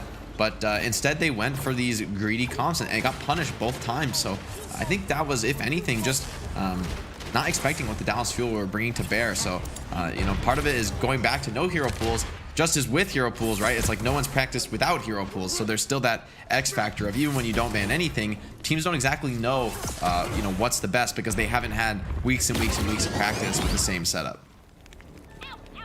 All right, well, we'll see if the Outlaws manage to come up with something a little bit closer to home for them here, or at least a composition that may suit them a little bit better. Doha and Decay just reacquainting themselves with the map, because Kings Row has only recently returned to the map pool in the Overwatch League. But we're out of the gates. It will be the Houston Outlaws, of course, in the green, coming straight on out here. And they're going to have a Hanzo with the Echo combination. They do have the Lucio Batiste combo here, Jake. I would fully expect to see some swaps coming in, like perhaps bringing an Orisa out, maybe as Zenyatta. Oh, it's actually going to be an opposite switch. They're going to go into like a heavy dive strategy here on Kings Row, likely to try to punish the Orisa Sigma rather than match it. So we'll see. Hydration, he's got his work cut out for him, but opportunity for big cleave with the stack up that's going to be here from the Dallas Fuel defensive side. Hydration hoping just to catch as many targets as he can. When he jumps on in, just like about now, but he's hit with an accretion, immediately forced on back, and Meko is just scurrying to try and keep him protected with that defense matrix. Someone put an NYXL spray on the ground, don't know who that was, but Gamsu now pushing forward, tries to use the hold, but taking a lot of damage. Hydration has to use his personal bubble, and Doha gets a little bit cavalier. He goes down to Lynx's Dynamite, but it's a trade. Hydration is down for the Outlaws, crucially, but Dante stands up, removes Crimzo with those sticky bombs. Dante is punishing them so hard right now. He's out and just doing so much damage with the pocket from Jexa. I think Dallas Fuel thought they could punish the tanks, but instead they're the ones paying with their lives. Dante, though, maybe be overextending right now. Yes, he is. Gets caught by the bash from Closer, so good awareness by the Brigida, keeping this alive, but spawn advantage for the attack. It's going to be difficult to recontest this. The Dallas Fuel gonna have trouble getting their note. Is low, discorded and taken down, and Gums, who spent so long trying to get healed up, he does get to the point though. Linkser is removed, the sticky bomb's fine, but Jexa brings it back into the fight, so Doha gets rid of Jexa instead. Meko is desuited now. Amplification matrix thrown up at the back of the point, and the Dallas Fuel have numbers. It's all been Linkser so far. He finds 2 quick kills. Decay finally shuts him down, and then is removed by the Discord or play. And Dante and Co are trying to circle the point. Transcendence should help with hydration as he tries to capture this one out, but the Fuel are going to have another crack at it here. Note's going to try and move up on the Sigma. Hydration has the primal rage though, and he lets it go just to keep the point clear. It'll be a duplicated Winston for Doha, trying to challenge this as much as possible. Hydration with the flailing fists of fury eventually goes down, and somehow Dallas get themselves back in the driver's seat. Dallas doing great work there. Note had to give his life just to make that contest come in, and Hydration tried to go all in, tried to just push the enemies off point because they were at 98% control. So if Dallas had slipped for even a moment there, they would have given up first point. But now setting up in position for a full hold, Outlaws committed everything to that, and it did not work out at all. Gamsu's supercharger, it's going to be so difficult to answer this with no ultimates to counter. If they lose a pick here, we're looking at a very dangerous final fight scenario for Houston. Ult thrown out. Dante and Lynx are now called upon to do the lion's share of the damage. Meko's down to half. Doha tickles him there with a focusing beam, but needs to be careful. Still needs to respect Lynx, but it's actually Dante that finds him with the sticky bombs. Decay wants to try and play safe now. Gonna sit on back as Decay gets some shots into Meko. Remember, only one more tick required. Decay finds the head of Dante though. And the Outlaws don't even need presence on the point now. They finally return with their main tanks. Dante's brought back into the fight, and the Outlaws have a big opportunity here. Shield thrown down on the point, and it looks like the Dallas Fuel won't have the numbers to defend. There's a really beautiful bubble there by Hydration on the Winston. Isolates Note, so even though Closer and Crimzo are still alive, they can't give any heals to their Sigma, who's supposed to be contesting points. So that's a nice isolation by Hydration's Winston, and now he's charging in for more. These staggers going to be pretty painful. That's exactly what the Outlaws need in order to get themselves back into the fight. Gamsu in the corner, but he's all alone here. I can't imagine him lasting too long against the heavy pressure. Yeah, Dante's focusing being easy cleanup, so Fuel, they might be in a one-fight position already on second point. It's going to be quite close. Decay does have a Bob to start the fight, but Dante has copy as well, so this won't be easy for the Dallas Fuel. Momentum now firmly in the hands of the Houston Outlaws. They do at least, Jake, the Outlaws have made up a lot of the time that they lost on point A here. So they get a quick fight, they get into the foundry, and, you know, they're looking good. You know, they got a decent time bank to work their last phase of the map with, which means this next fight is so much more important. Oh no, got caught out on the left-hand side, and Dante is so lethal to tanks if they're below half health. Focusing Beam just churns them down so quickly. Doha's looking for a tank to do the same to himself, but none of them have really presented themselves as opportunities. Bob was used, bought a bit of time for decay, but Jake, the Dallas Fuel need to do more here. That's a beautiful primal by Hydration. Isolates Decay and gets the easy pick off. Gamsu tried to help, but just wasn't possible. Dante now copying an Ana, gonna pick up a quick nano boost, maybe throw it over to Hydration, and he does. This is a very unique echo copy, but it's working out for Dante right now. Oh, Hydration trying to go for Closer, has slept at just the last moment, giving Closer enough time to heal up, but the Dallas Fuel Jake are barely staying in the game, let alone trying to contest the point, and 3 minutes on the clock for Houston as they make it into the foundry. Yeah, it's a beautiful push and a little bit rare copy. You rarely see the supports chosen by an Echo. Maybe Dante in trouble there, but you know, he makes it work. He gets the nano on Hydration and ends up paying off. Even though Closer hits the sleep, they can't actually finish off the Winston, or rather the copied Winston, because of that nano boost. So it works out well for the Outlaws, and still keeping great control of the ultimate economy. This is a very effective recovery by Houston. And they're still pushing, Jake. They realize that they have the momentum. The Outlaws now making it very hard for Dallas to even get outside of their spawn. A trade of focusing beams there between Dante and Doha, but Dante is brought back into the fight. Repel goes for a Transcendence there when the Fuel hadn't really engaged. It'll keep the Outlaws healthy as they push up, but without that ultimate, it may not matter. They may not even need the healing with the amount of damage they're putting out right now. Self-destruct from Meko. Perfect placement. Catches Decay. Punishes him sitting back in the corner. And now it's just Note sitting on the card. They're so close to finishing the Outlaws, and with a very healthy time bank too.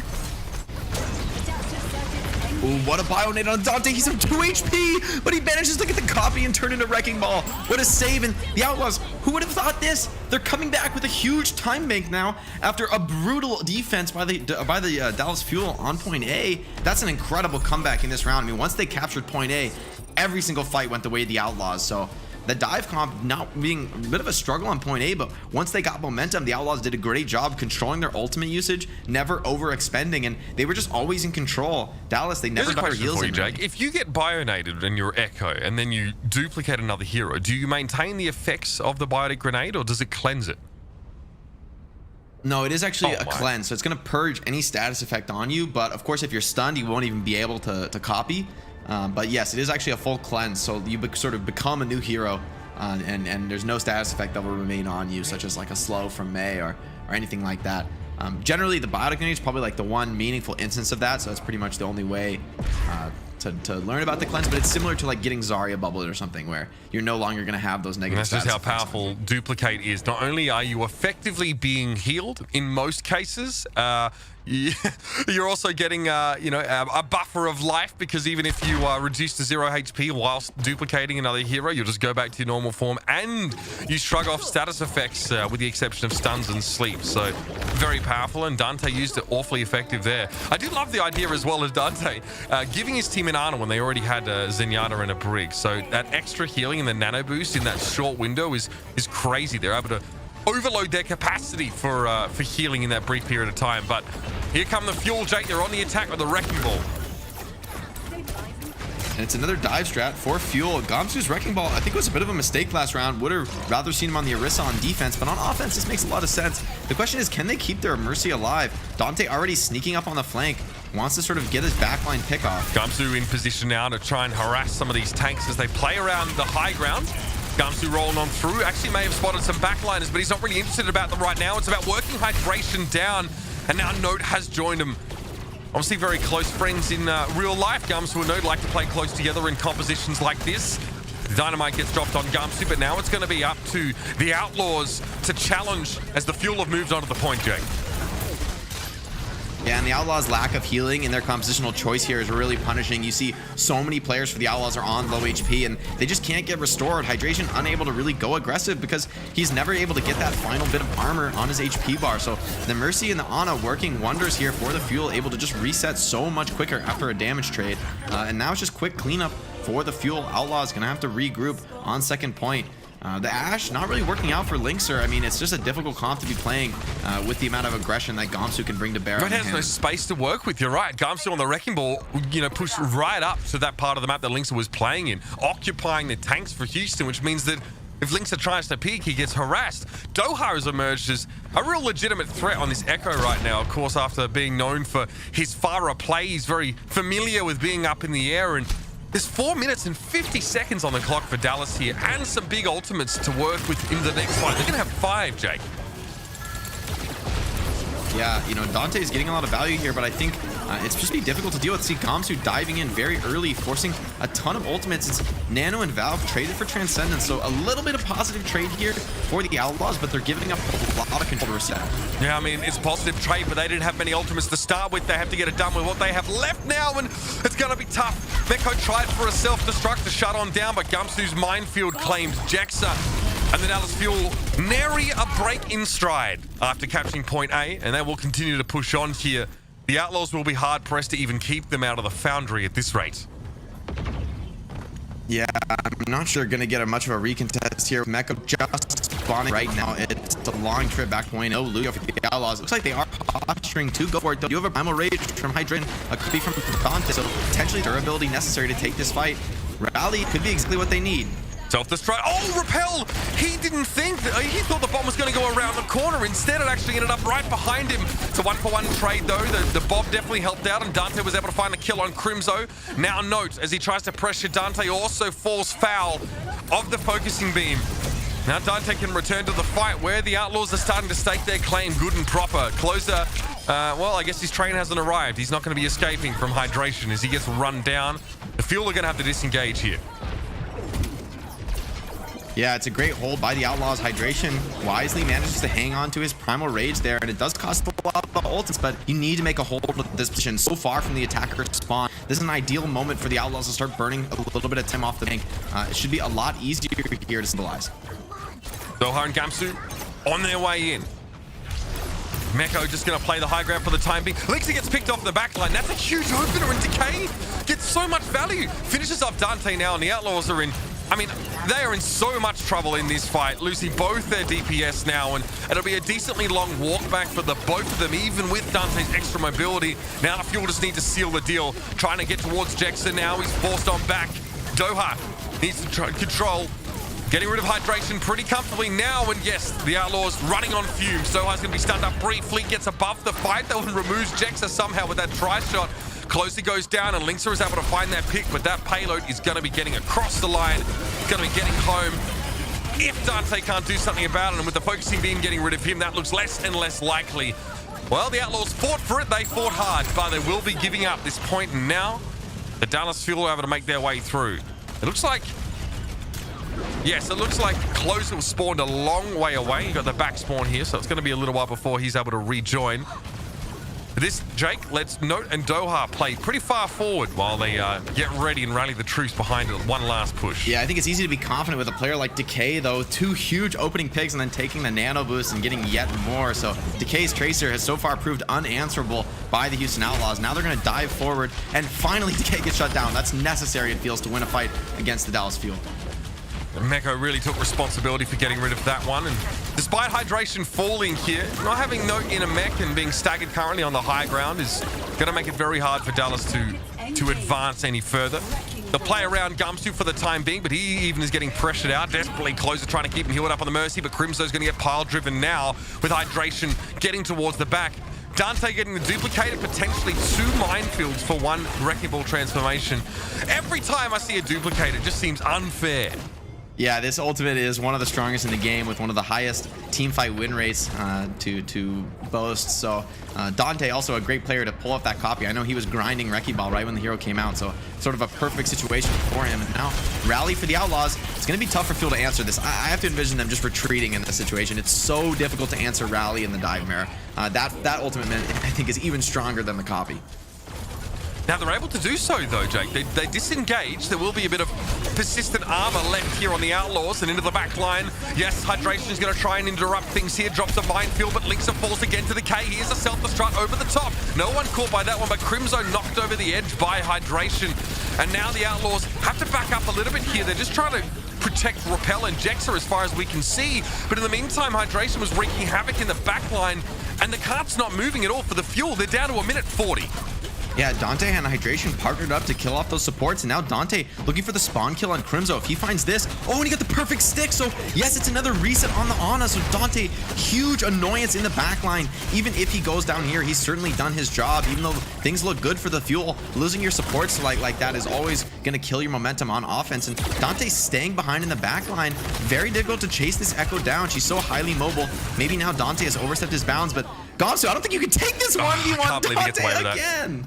That is absurd. In the meantime, Hydration was just able to keep the points stalled out such that the cart made very little progress. Looks like the Outlaws are squaring up to make this a competitive series now as we go under 1 minute available for the Fuel. Bob is deployed in a good spot too. It had to be slept by Crimzo to keep the backline free from harassment. There's a nice little pile driver there, and Gumster's able to return to the fray, but Jexa is down. Now we'll see Dante duplicate the wrecking ball, tries to get a minefield away, but they'll disappear as he comes out of duplication itself. And Hydration, though, he's the real deal. A bona fide wrecking ball now with a minefield to let go, and he throws it over the payload. Meko also has a self-destruct here, and the Dallas Fuel are going to have a real hard time even getting to the cart with all these mines covering it. That was a very high up deployment of those mines, so they're spread over a large distance. The mines are cleared, they're swept away, but there's only 14 seconds left for Dallas.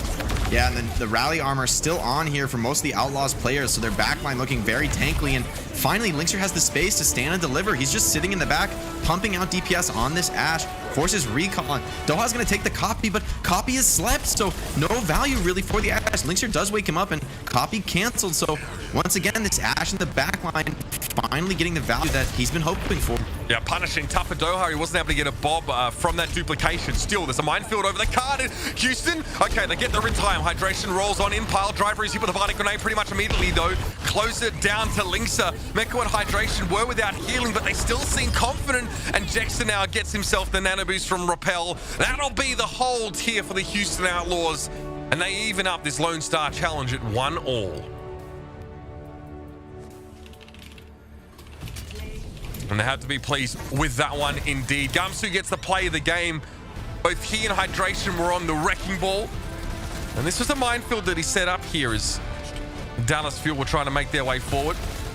Catching out Jexa and then able to rejoin the fight. So a lot of dive focused play we're seeing so far.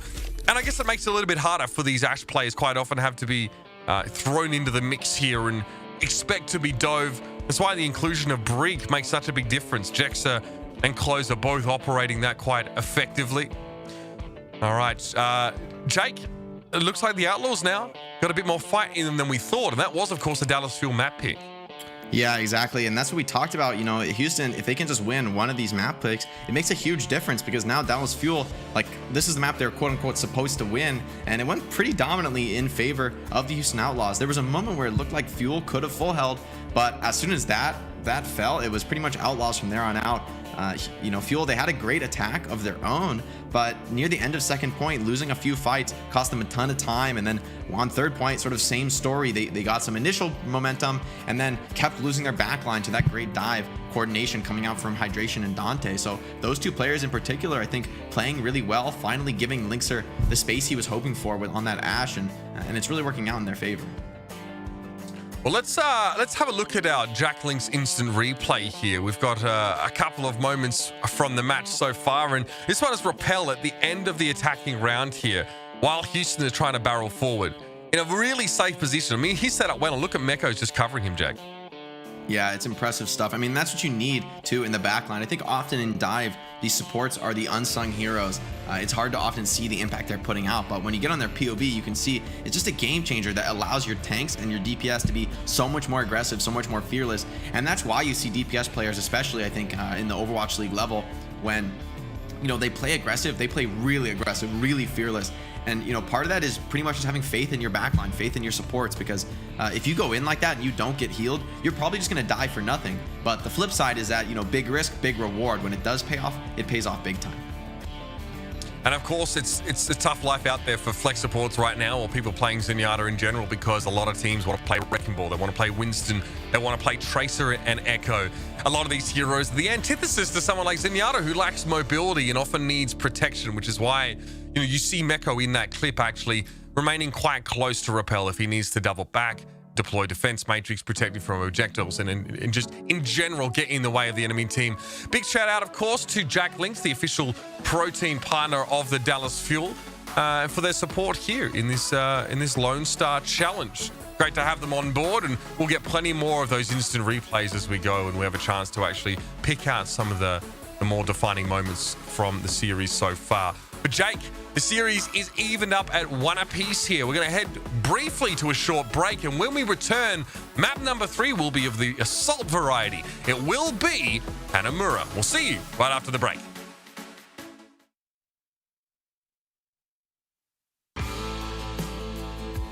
Jack Links, proud to be the official protein snack of Team Envy and the Dallas Fuel. Jack Links, feed your wild side. From your favorite Texas restaurants to everyday essentials, get anything you want delivered fast.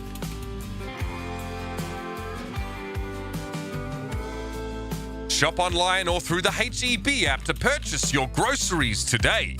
Here, everything's better. In life, there are people who hike with poles and drink their meals, and people who feed on Jack Link's Jerky, a protein snack made with 100% beef. Because in life, you either run with Sasquatch or you run from Sasquatch. Hey guys, it's Blank from Houston Outlaws, and this is our day with Zenny. Play Overwatch 16 hours per day. I've had a lot of issues with my eyes in the past. The more I play, the more tired my eyes get. They showed us a presentation on how blue light filters work, how it can help your eyes, your health, your performance. With Zenny's glasses, they feel more natural part of your style or your fashion. With these glasses specifically, it's very hard to tell a difference. So I think every gamer can actually benefit from them. It'll help your eyes without taking away from the gameplay. 120 Hz refresh rate, quad-core processor, 16 gigs of RAM, lag-free 5G, and a battery that won't quit, just like you. The Samsung Galaxy S20 Ultra 5G, the ultimate gaming trophy.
Welcome back, ladies and gentlemen, to the Lone Star Challenge. It is a game. We have an even series here now after map 2. It was Kings Row, which was, of course, Dallas Fuel's selection, but the Outlaws proved to be just a little bit too good. It's so bizarre to me, in fact, Jake, that, we saw the Outlaws start Ilios trying to play like a slower, a Reinhardt-based, trading the neutral composition when they look so good playing this dive around a Wrecking Ball and Diva. Yeah, I couldn't agree more. And now taking the mirror match, they come out on top. If anything, I think the Fuel probably regret switching quickly off. They went to the Wrecking Ball to give themselves a contest on second, but ended up being caught in the trap of just stuck on that dive comp. And I think the Orisa is actually really strong on defense.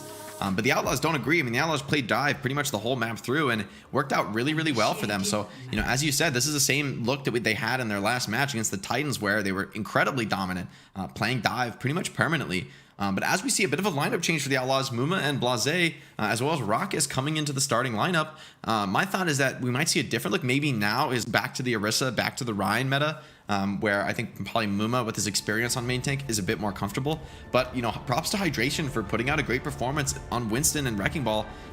Wrecking Ball's a hero I expected him to be good on, but the Winston, I didn't think he would be this dominant, and he had some great primals in that last map. Yeah, absolutely. Looked really, really good, actually.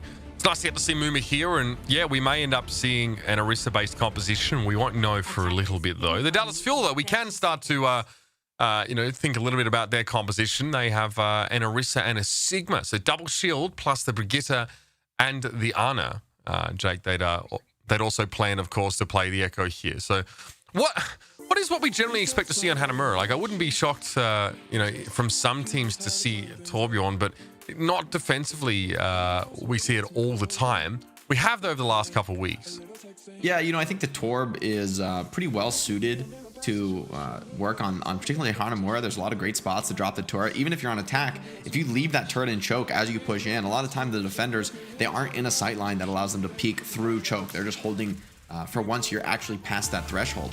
So that could work out for the Outlaws. I think even the Sim has a lot of potential, in a lot of these comps that are, again, so focused on the choke. If you use that TP just to sort of cheat your way right onto point, if you're running a very fast brawl comp, sometimes you just cap the point before the defenders can really marshal their resources around defense. I mean, we are in a quick pause, ladies and gentlemen, just quickly to let you know, we got a couple players, or at least one, having to reconnect to the game, so we'll be back with that in just a moment. The Symmetra play, if we get to see it, quite often, Jake, it's just, teams push out of spawn and use that TP, but she really is a glass cannon, right? Has incredible ability to ramp up her damage over the course of a team fight, but if she doesn't have shielding to protect her, it seems like she gets blown up awfully fast. Like, you see it with Ryan comps, but if a Reinhardt starts to swing and doesn't have a shield up, we often see Symmetras just get picked off in seconds. Yeah, that I think when you are going to play a Symmetra comp, that's why I think the best Symmetra comps are the ones with 2 shields. So either Ryan Sigma or Ryan Orisa, actually, I think is probably the best comp for that Symmetra, because you have tanks that are very, very defensive, can just put up shields, slow down the enemy advance, and let Symmetra actually be in her niche glass cannon role. But as you said, if the defenders are ready, pick off that Symmetra, the comp pretty much falls apart, right? So you're running these very defensive tanks, and as soon as they have that, they lose that glass cannon behind them, then their purpose is kind of nullified. So if you're going to run the Sim, you have to protect her, you have to keep her alive.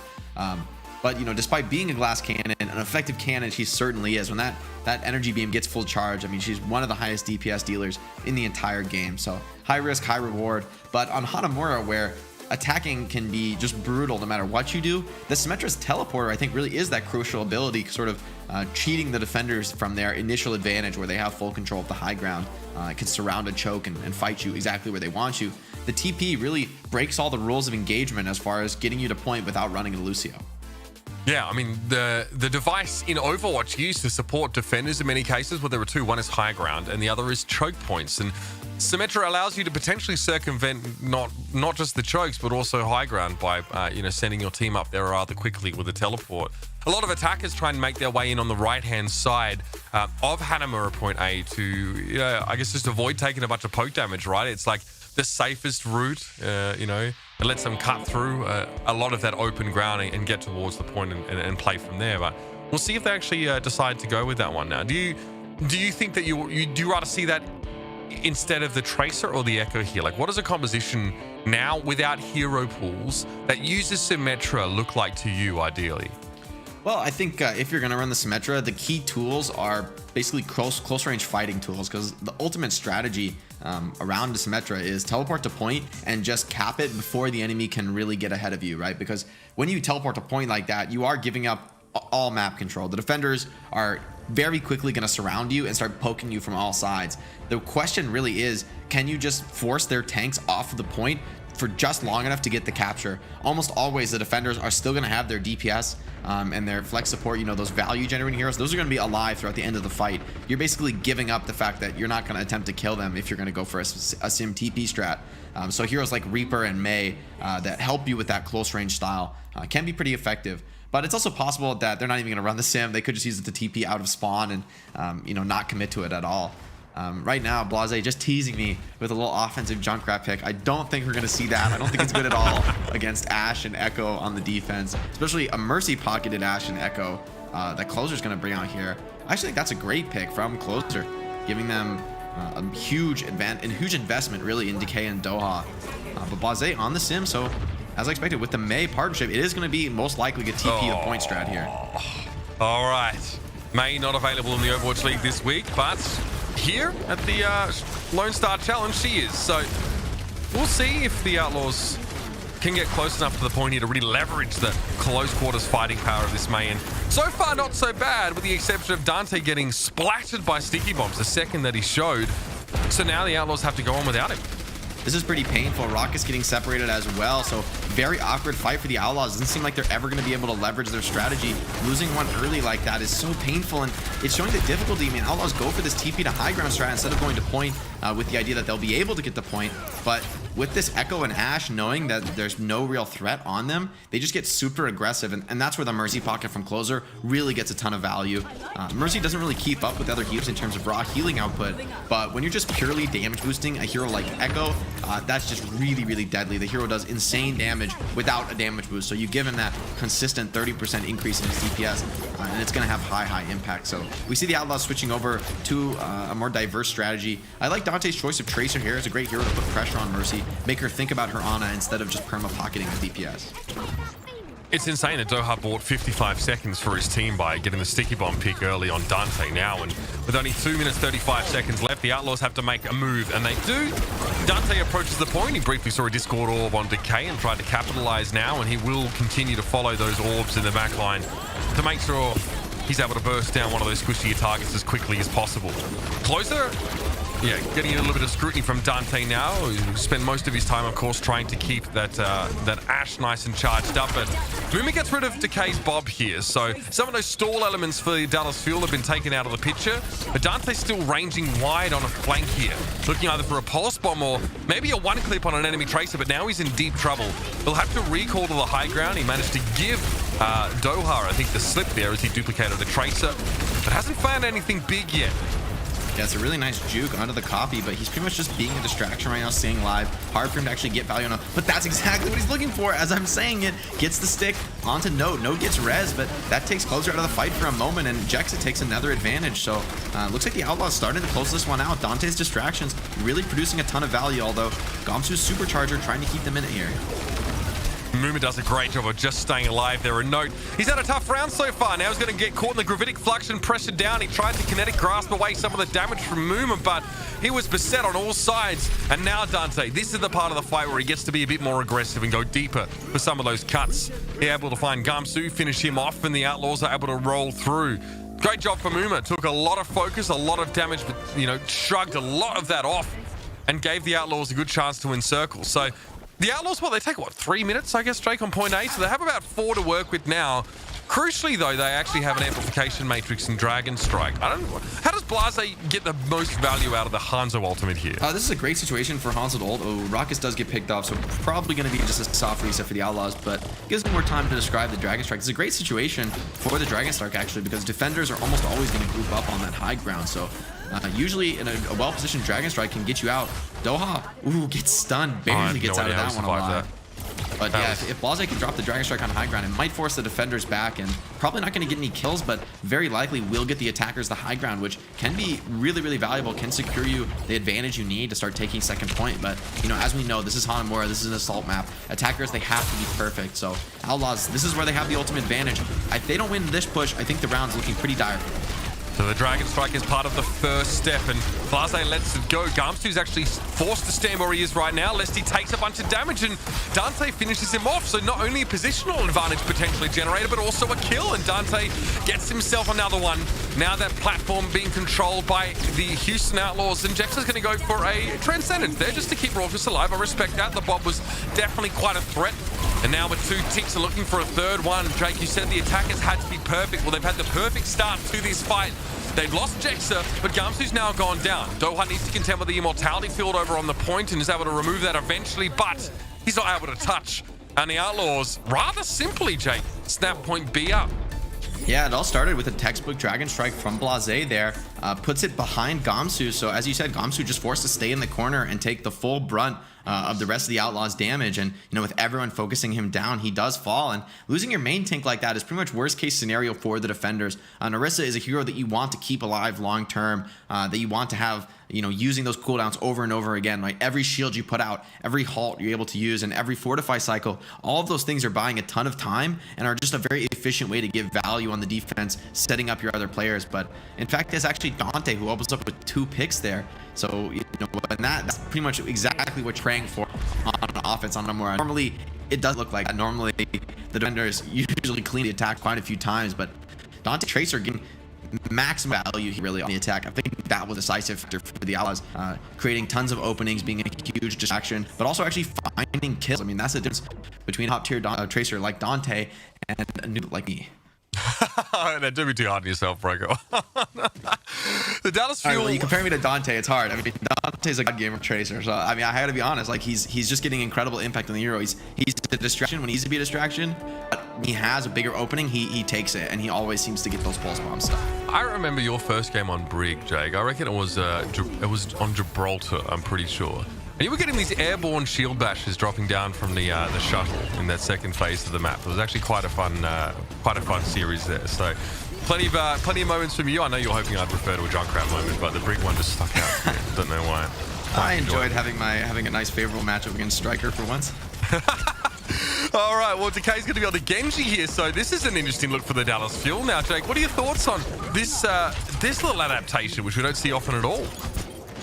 Very interesting. I think it's going to be a bit tough for him, though, because he's matched up against these really strong tanks in Muma and Meko, and he needs to be able to quickly farm up that Dragon Blade. You see all of the Fuel are grouping around behind him as he pressures point, but Genji's just a hero that pretty much farms Dragon Blade and uses it.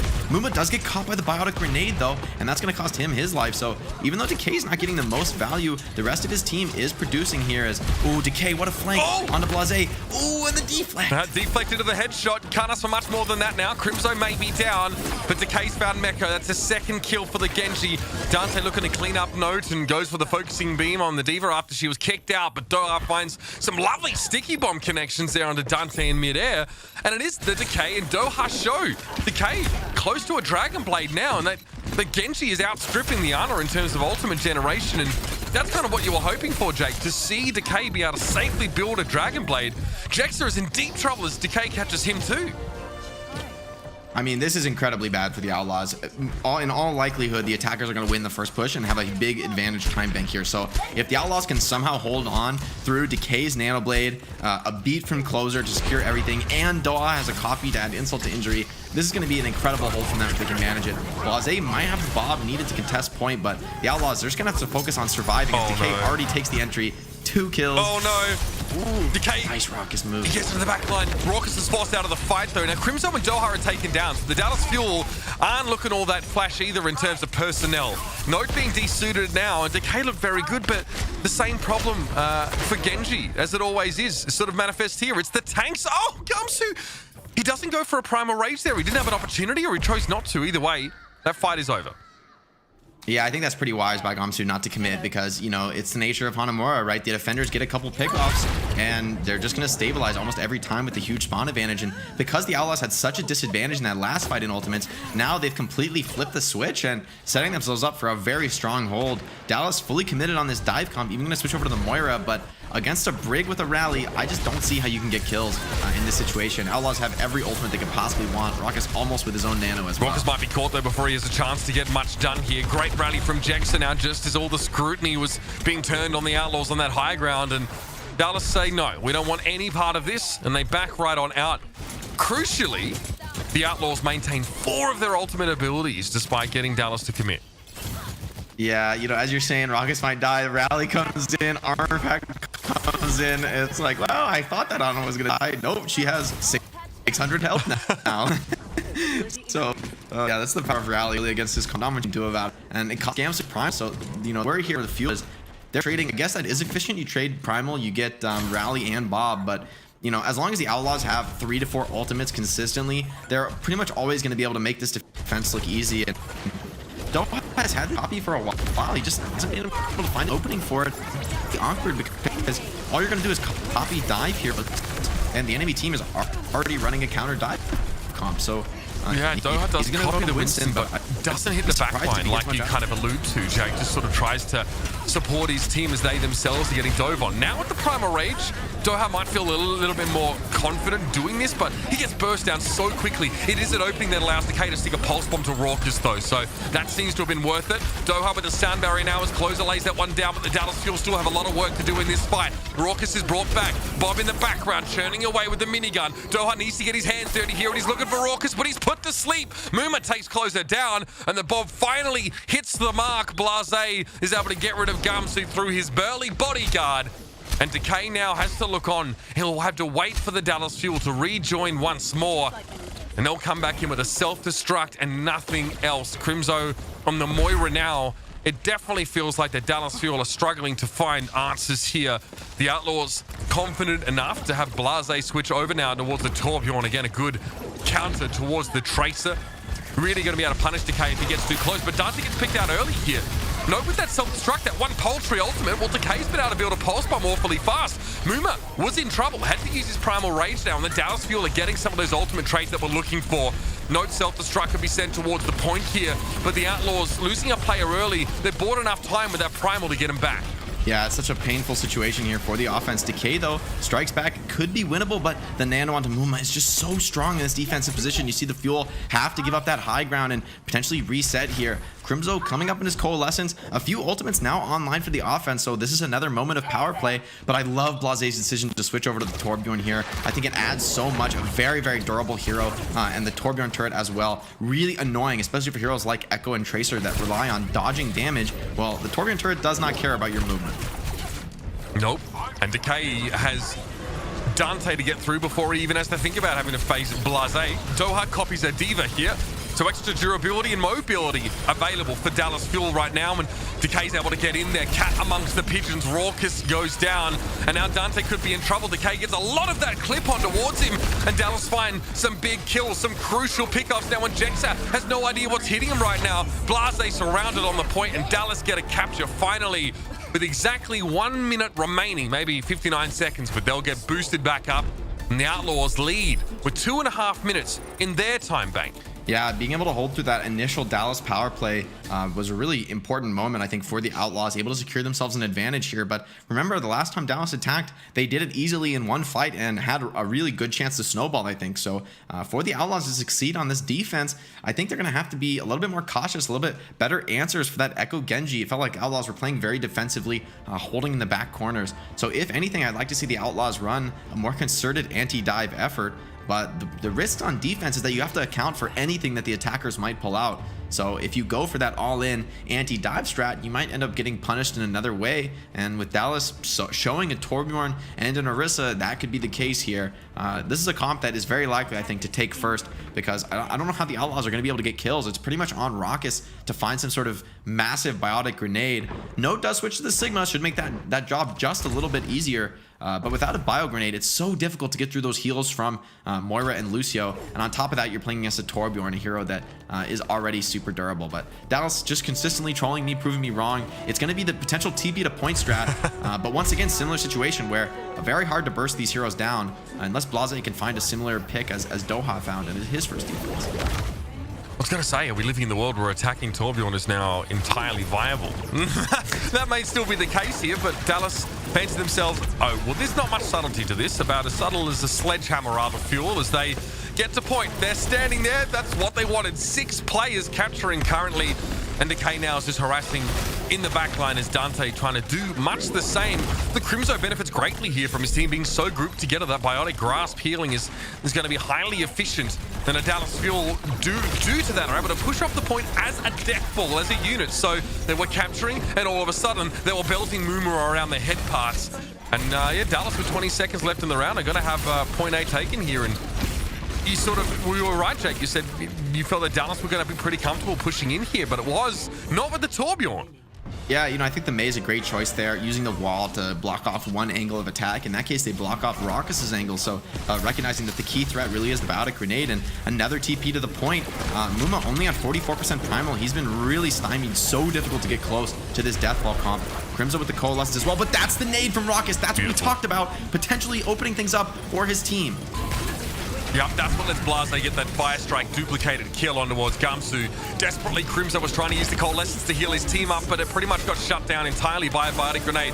If you can get a trade of a normal cooldown, actually cancelling an ultimate, you are in very good shape, but so is Decay. He is fired up. He's doing a lot of damage, and Muma now needs to go into Primal Rage to commit to getting rid of the Symmetra.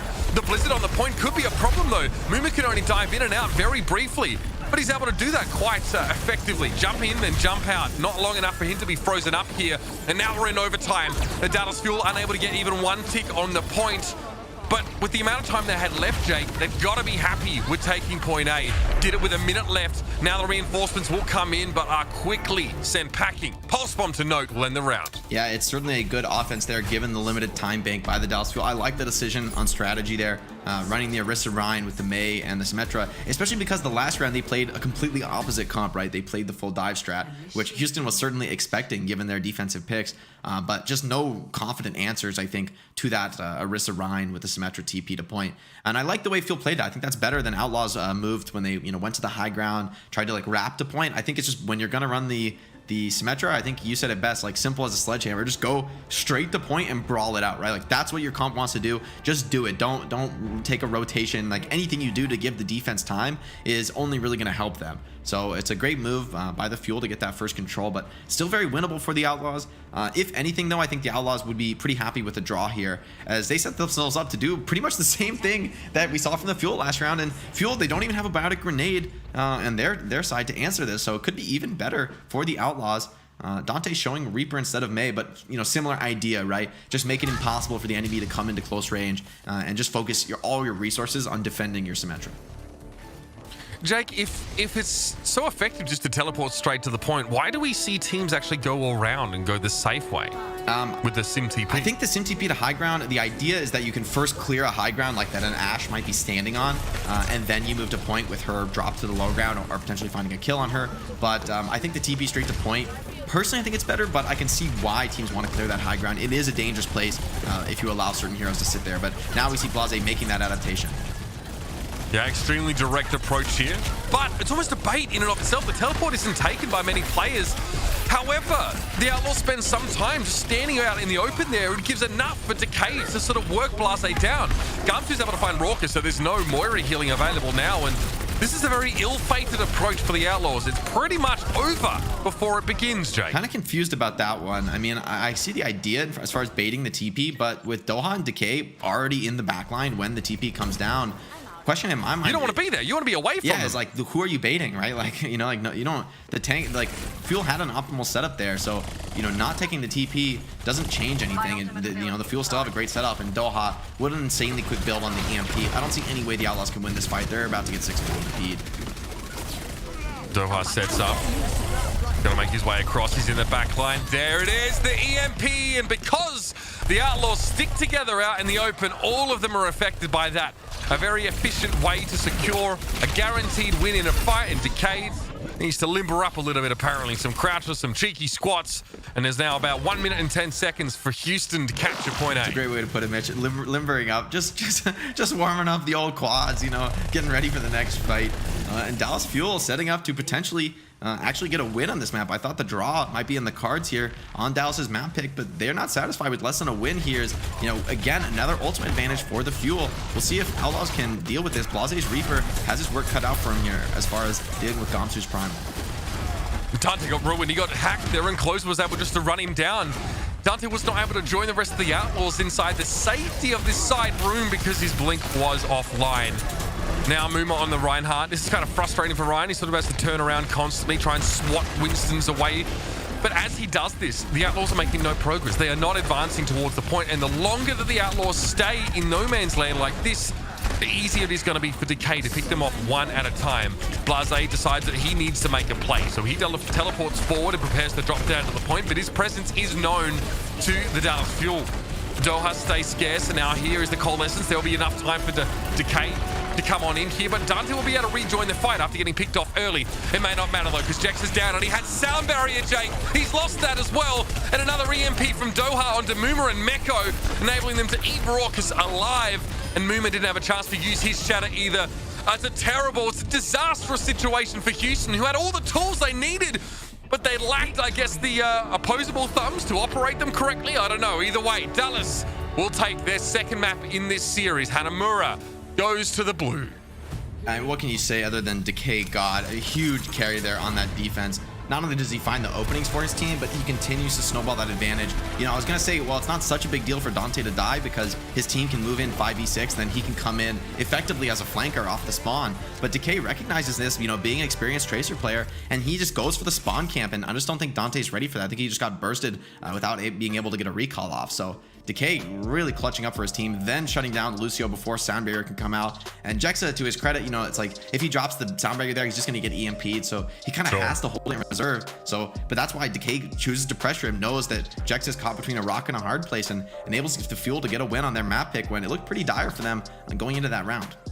Normally, you just wait out the EMP, right? As Lucio, you hide away, you wait for the EMP to be used, and then you come out back into the open. There was no time for that for Houston, and there was nowhere to hide because they were approaching the point. Of course, a big shout out to HEB for making the Lone Star Challenge possible. And that Ginger Guy 23 says, just wait until Dante's Tracer/Echo come alive. We've already seen a little bit of that. His Tracer unfortunately got shut down there. T_Mario108 says that, yes, it is time for the Dallas Fuel to show Houston who they are. Now, who are they? Right now, they're 2-1 up, so a very good start for the Dallas Fuel, but this series has all the hallmarks of one that will go all the way. Prinky says he loves his boys a lot, or they love their boys a lot, win or lose. Outlaws have got their heart. And Jake, that is a quality that you find in Houston Outlaws fans. I feel like almost universally, it's you know, that support of their team through thick and thin. Yeah, there's such a great community of support. I would say behind both of these teams, frankly, like both with really passionate fan bases. That's something that gets referenced a lot when they go up against each other in the Overwatch League and when they go up against other teams. So to see them matched up together is, I think, the perfect scenario, right? You get these two passionate fan bases pitted against one another. And for me, that really is like the point, the ideal of the Overwatch League, right? To get these passionate fans, you know, a lot of them from their home cities cheering for their team, and you know, to have a close series as the format for that fan contest is, I think, just the perfect moment. So really happy to be here, a part of this Lone Star Challenge. Likewise, and you're dead right. Setting these two teams with such incredible fan bases on a collision course is always going to be a recipe for fun. So again, thank you to HEB for making this Lone Star Challenge possible. So that's map number 3 down. The series currently stands at 2-1, favoring the Dallas Fuel. It's a best of 7 though. Many more opportunities for Houston to find maps over the next couple. They will eventually get their pick now, of course, in map number 4, because that's what they fought for. So we'll get to see Houston make their selection. It is going to be Rialto. So when we come back after the break, we'll have a change of pace and a change of scenery. So stick around, ladies and gentlemen. The Lone Star Challenge continues right after these messages.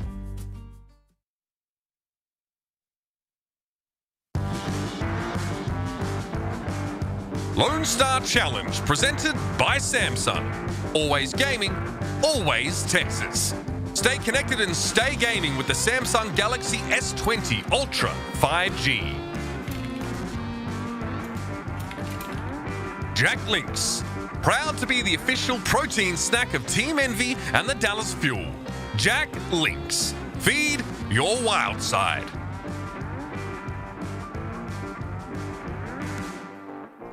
If you're a Dallas Fuel or Houston Outlaws fan and wish to support your team, there's still time to order this season's team jersey or merchandise.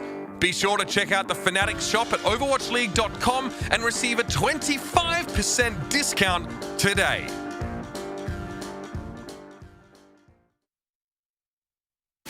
Hey guys, it's Blank from Houston Outlaws, and this is our day with Zenny.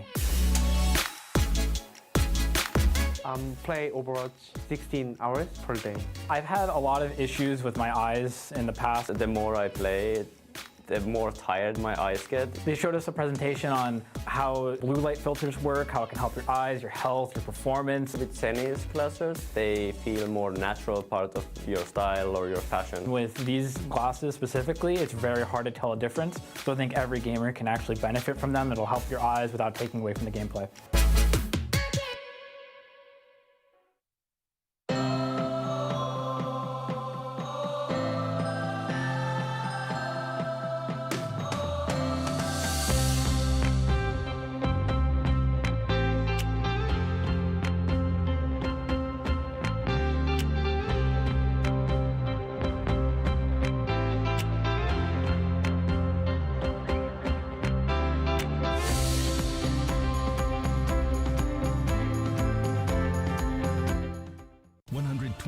Refresh rate, quad-core processor, 16 gigs of RAM, lag-free 5G, and a battery that won't quit, just like you.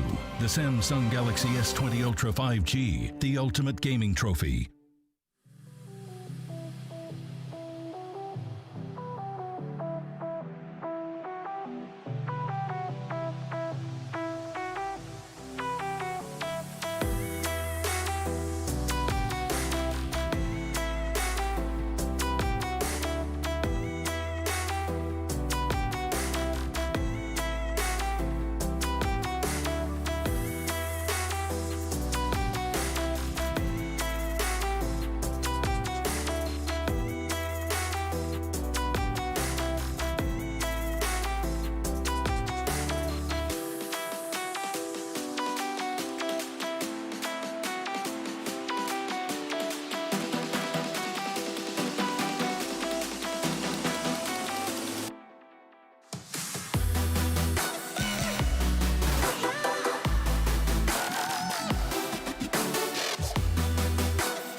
Welcome back to the Lone Star Challenge presented by Samsung One and All, and it is map number 4 coming right at you. And it's been a close one so far, Jake. Thanks for joining me. And the Dallas Fuel just come up with the goods there at the end of Hanamura in a bit of an unlikely situation.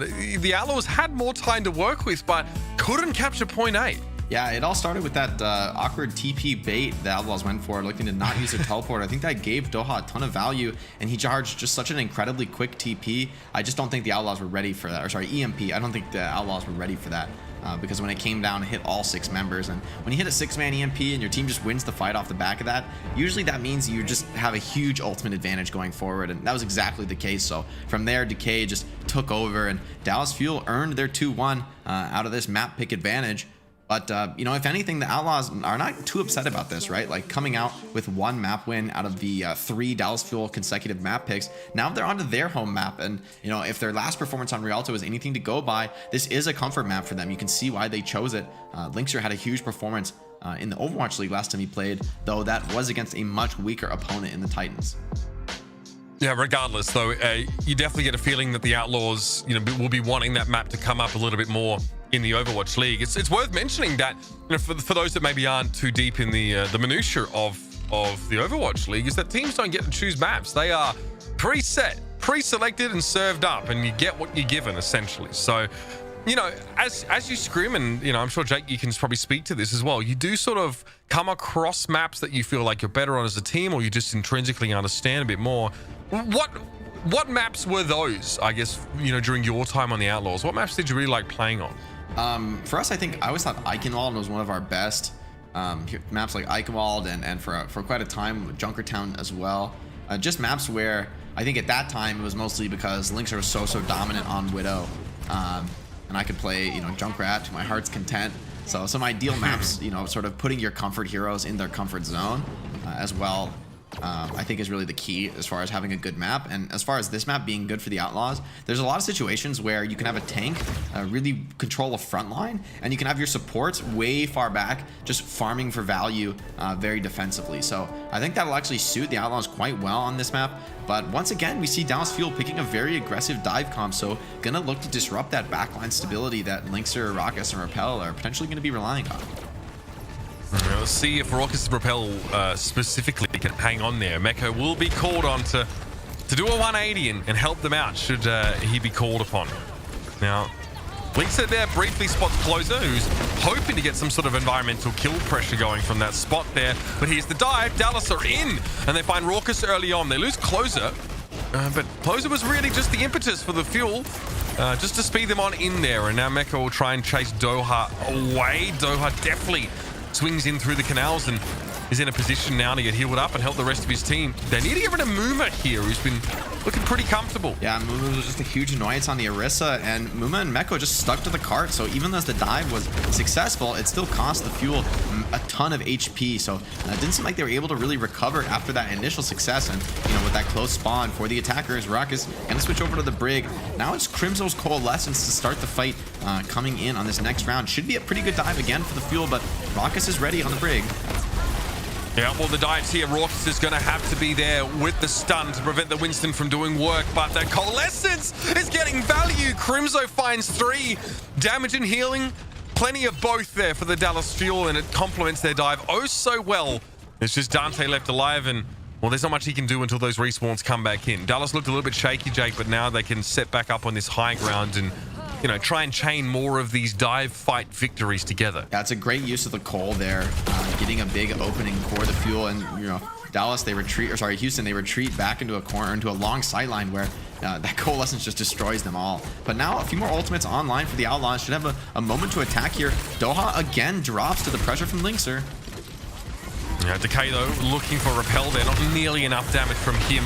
There'll have to be a pulse bomb to give the Fuel any chance of turning this fight in their favor. But that Immortality Field makes a pulse bomb a little bit difficult. Yeah, Decay's looking at Meko. He wants him bad, but he waited far too long. And in the meantime, Dante was able to cut through 2 Dallas Fuel players. And now Gamsu has to run just to try and keep the card contested. He can't even do that. He uses Primal Rage, but a clever little whip shot knocks him back and gets the card. Its first checkpoint. That's so painful for the Fuel. The Outlaws going to be really happy with their result there. Again, Doha has just been pressured so heavily, he doesn't even have his first copy ready. And that's playing a dive comp that historically has been an enabling factor for Echo, creating space for her. But, you know, Outlaws showing that they're not distracted. Decay trying to do his best on the flank on Tracer. It just feels like the openings haven't been there for him this round as they were in the last few maps. No, I mean, he's spending time trying to get rid of Dante, who's very, very airborne, so that should tell you about his target selection presently.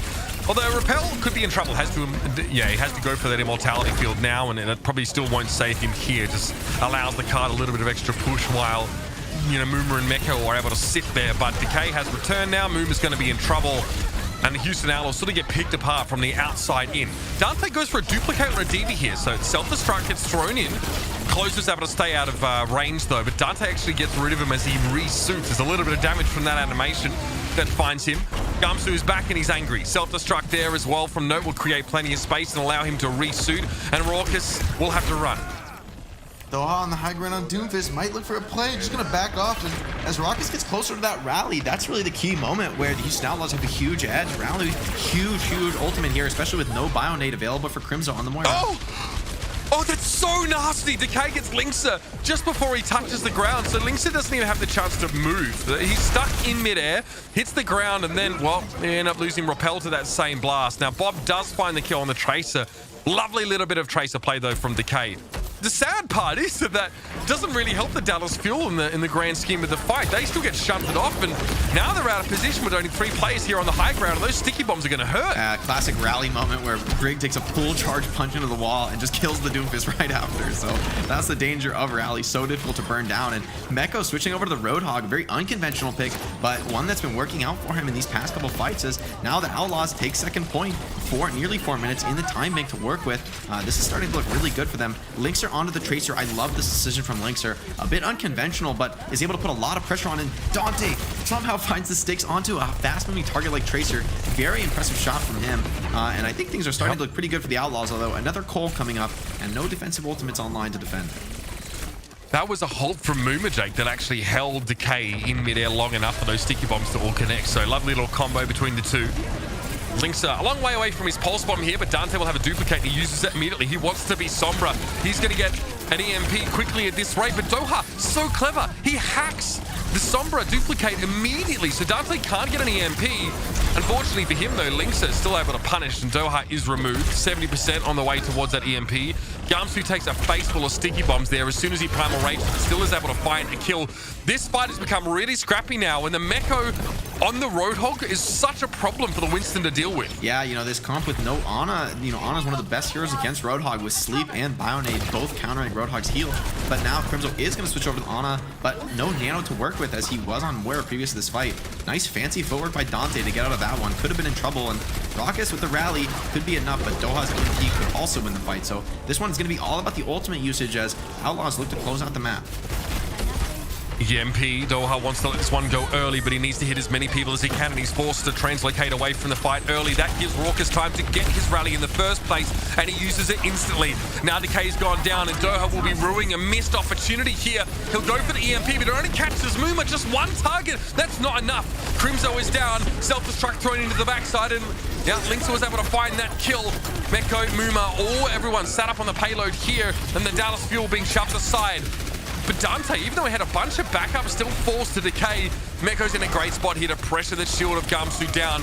Good biotic grenade connected there by Crimzo, but he lacks teammates to capitalize on that healing shutdown. And now one by one, the Dallas Fuel ought to fall. The Outlaws still have good numbers here on the card. Decay has to slip away for just a moment now, and the whole hog will ensure the Outlaws get across the line with about 91 seconds to spare. Beautiful play by the Houston Outlaws. I think it all started with Linkser winning that fight against Decay's Tracer, something that not many players in the league have been able to do. So I think this was a great switch by Linkser. You know, when he gets that Brig armor, he has a big advantage in the duel, especially Crimzo on the Ana or the Moira. Those support heroes aren't really the best for healing a highly mobile hero like Tracer. So Decay potentially suffering in that matchup because of the choices overall from the comp. And then once the Outlaws get that kill, they just spread out so aggressively, and there's no moment for Doha to find that good EMP. And you know, when it does come in, it's pretty terrible, right? Hitting only Muma, and Muma even gets the fortify off before the EMP actually hits him. So he's a pretty much impossible target to follow up on.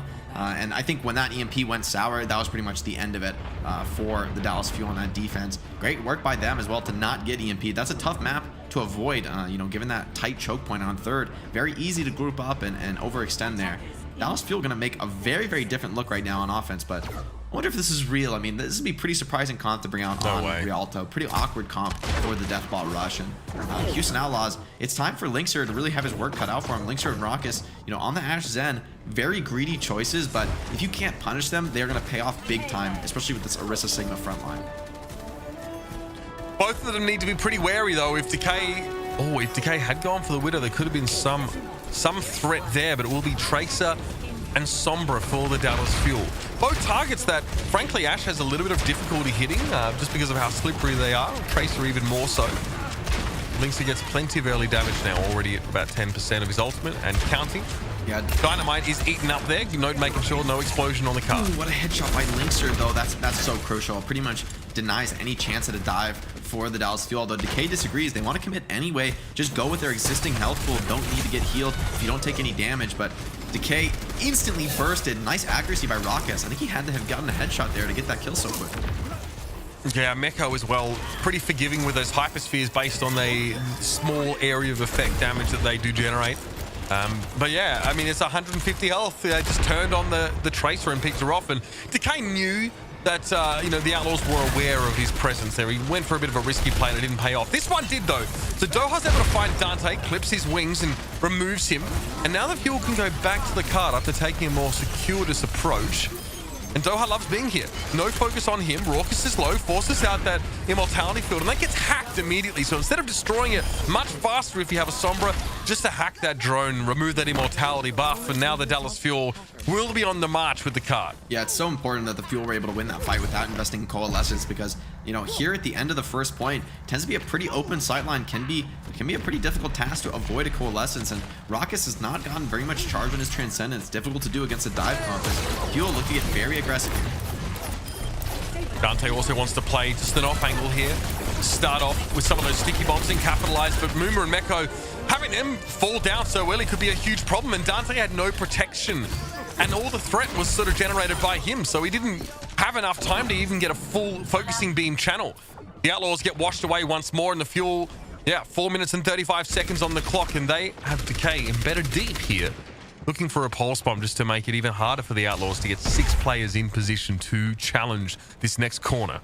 Yeah, and the Outlaws, I think, are really going to be relying on this Transcendence from Raucus, but it's still 40% away, and with the tempo that the Fuel have been playing, I don't really see it coming online this round. Quick EMP from Doha. Yeah, and hit Raucus crucially, so not only is he not generating it, but he lost all of that shield. That's a lot of his health pretty much gone in that moment, and the Fuel, it's another one team fight. This is starting to turn into a full-blown snowball now. The longer the Meko stays alive, the more staggered he gets, and he realizes that whilst he was taking a breather and healing up, so he eventually drops down, but you can see that the Outlaws now are really trying to pace the Fuel by getting back to the point, but fight after fight, they're losing, and they're losing without the Fuel having to use many of these ultimates. Dallas still have 4 to work with. Yeah, still in control here. The Bob should buy some time, but it's all on Raucus getting that Transcendence. He gets hacked up immediately. His team has to keep him up here, but Meko, what a huge pickup, canceling the Coalescence. That is gigantic. Dante over the top there, duplicating a Sombra. And look how quickly that EMP is built up. That is nuts. Closer and Gumsy both affected by it, and the timing couldn't have been better. Closer just used the sound barrier, just as Dante got that EMP. You can't ask for that. You don't see that very often. I don't think Dante was trying to play for that, but he completely shut down an ultimate that Closer spent minutes building, where it took him seconds to get that copied EMP. Oh, Dante building an EMP 6 times faster than normal. That's not a sight you want to see on the opposing team. Gamsu going to make the switch over to the Rhine, try and capitalize here off Doha's next EMP, which he's built very, very quickly, and nice pickup by Decay, gets them an early advantage. Raucus' Transcendence going to have to be perfect here. If Doha gets the EMP over on the Zen, it should be curtains here for the second point defense in the Outlaws. Raucus, though, he's played this meta plenty. He should know that he has to stay clear of that EMP, but no, he'd get hit by it anyway. He couldn't escape it. Raucus is low on health. He had the chance to use his Transcendence, but with Meko down, okay, he does still go for it. Muma falls, though. Raucus didn't have a chance to heal him up, and now that Transcendence looks god-awful. Yeah, the painful fight for the Outlaws there. As you said, Raucus getting clipped by the EMP, pretty much decided it. Raucus tried to save Muma with the trance. It was a valiant effort, but just not enough heals, despite the fact that Muma's fortified and he's getting trance healed. Just too much pressure with the Fuel taking down the rest of the targets. They have nobody else to worry about. Muma now trying to retreat, trying to stabilize in the spawn, but the Fuel are just relentless. They're chasing deep, and these staggers are really going to get them a lot of time here on this final push. Yeah, Crimzo's just pushing in, Jake, on this Moira. You love to be in those situations, throw those Bionic Orbs forward and get free damage. Now, Crimzo maybe set up for an aggressive Coalescence here. Okay, was hitting the back line with both the Bionic Orb and a Coalescence. This is odd because he can't fade during that period of time, and the Canadian gets a little bit ahead of himself, and that was questionable play. Yeah, needed some team support there, and it didn't really come through, but Decay does find Raucus in the post-fight. Repel still alive, and with the Amplification Matrix, should have no problem healing up his team. Nice hack by Doha, though, denies a lot of the value here from this Bob, and able to get Dante as well, so Doha kind of crushing on this Sombra offense, looking to beat Houston's incredible time that they set. This is a very offensive-favored side of Rialto, not normally what we see out of this map. Yeah, Doha's giving you everything you want, including 2 tanks on a silver platter. Muma and Meko got hacked there, and Muma had no time to use the supercharger, nor would that have been advisable anyway. Close is going to have a sound barrier as well, but Decay gets a double pulse bomb. It's beautiful. And Repel can't touch. He was hacked trying to approach. Dallas get incredibly high value out of this Sombra, Jake. It looked so good. Doha was hacking Immortality Fields. He was hacking Bobs. He was getting huge EMPs, making Raucus's life completely miserable that whole round. Yeah, I would have loved to see maybe a Brig pick come out. I think the plan for the Houston Outlaws was just to stabilize on last point where their comp should have been most effective, but they just couldn't keep pace with Doha's EMP. I mean, he was so incredibly quick getting that ultimate up that they just weren't ready with the counter ultimates, right? If you do have that Transcendence online, in theory, it should be something you can respond to, but Doha was just so far ahead in terms of his tempo that Dallas Fuel were able to capitalize perfectly, and that gives them a big advantage coming into this time bank on the round 2.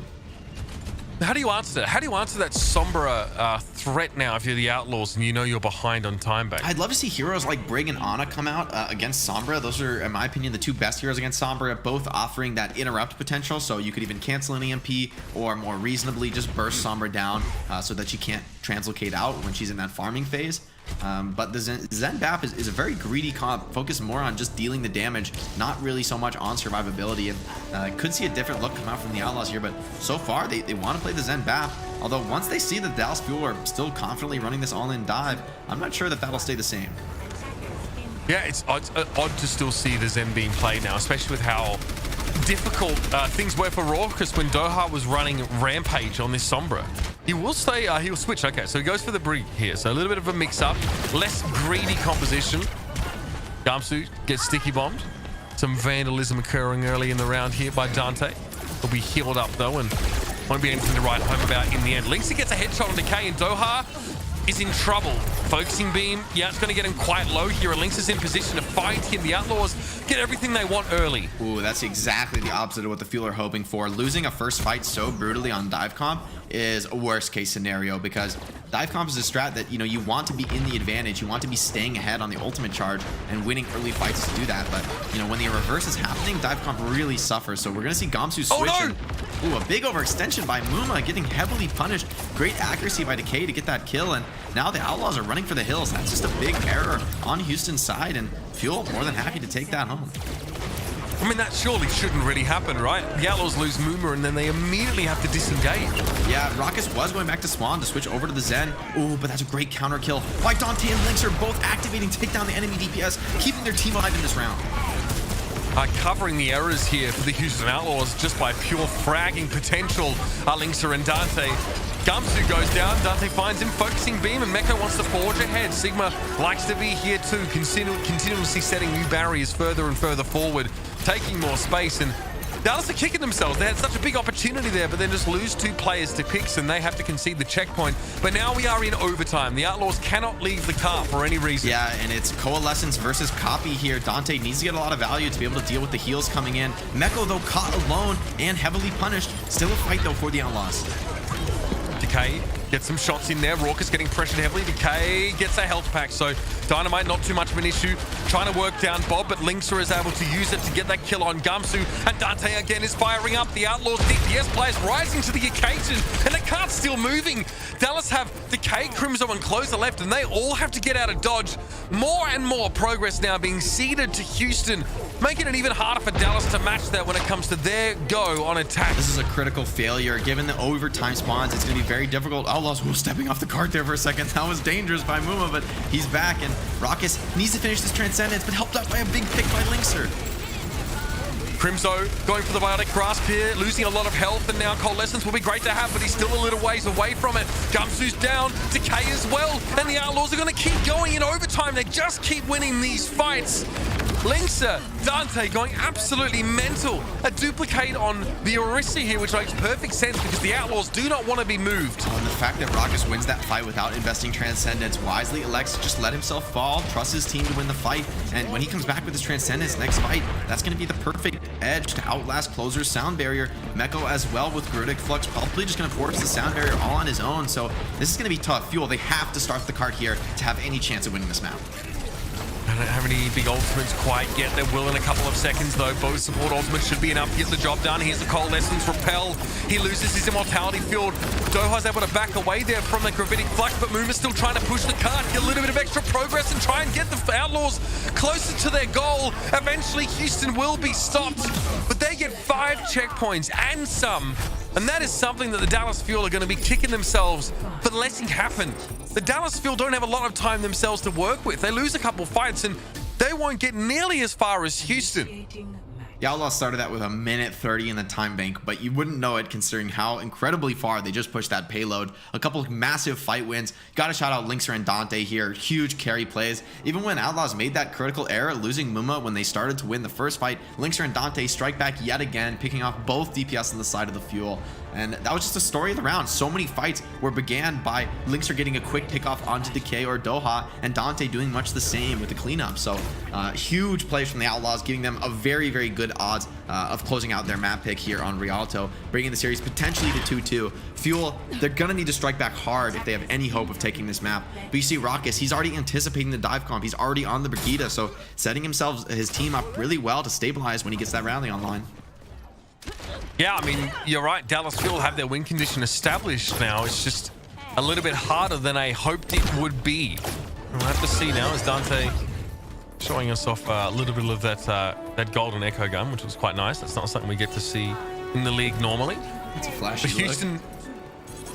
Yeah, it's very glam, you know what I mean? Yeah. It's like the kind of thing you'd see on like the runway at the Oscars or something like that. Yeah. I mean, like Billie Eilish kind of thing. I don't know. Maybe next time. Doha is going to push forward now and get himself at least behind the Outlaws setup here. This is a very long way around. He puts a very deep translocator in, and you must feel nice, right? When you can just go off on your own journey and Decay still finds a kill for you. Still more work to be done. Now Doha is in the fight, sees that Immortality Beacon, removes it, but how does Linkser survive the Outlaws that? are so durable. How does Linkser They're so survive? durable here. It's incredible. A lot of healing, I guess. Rourke is getting plenty of Inspire procs there to keep him on up, and Repel, of course, is also there with his secondary fire.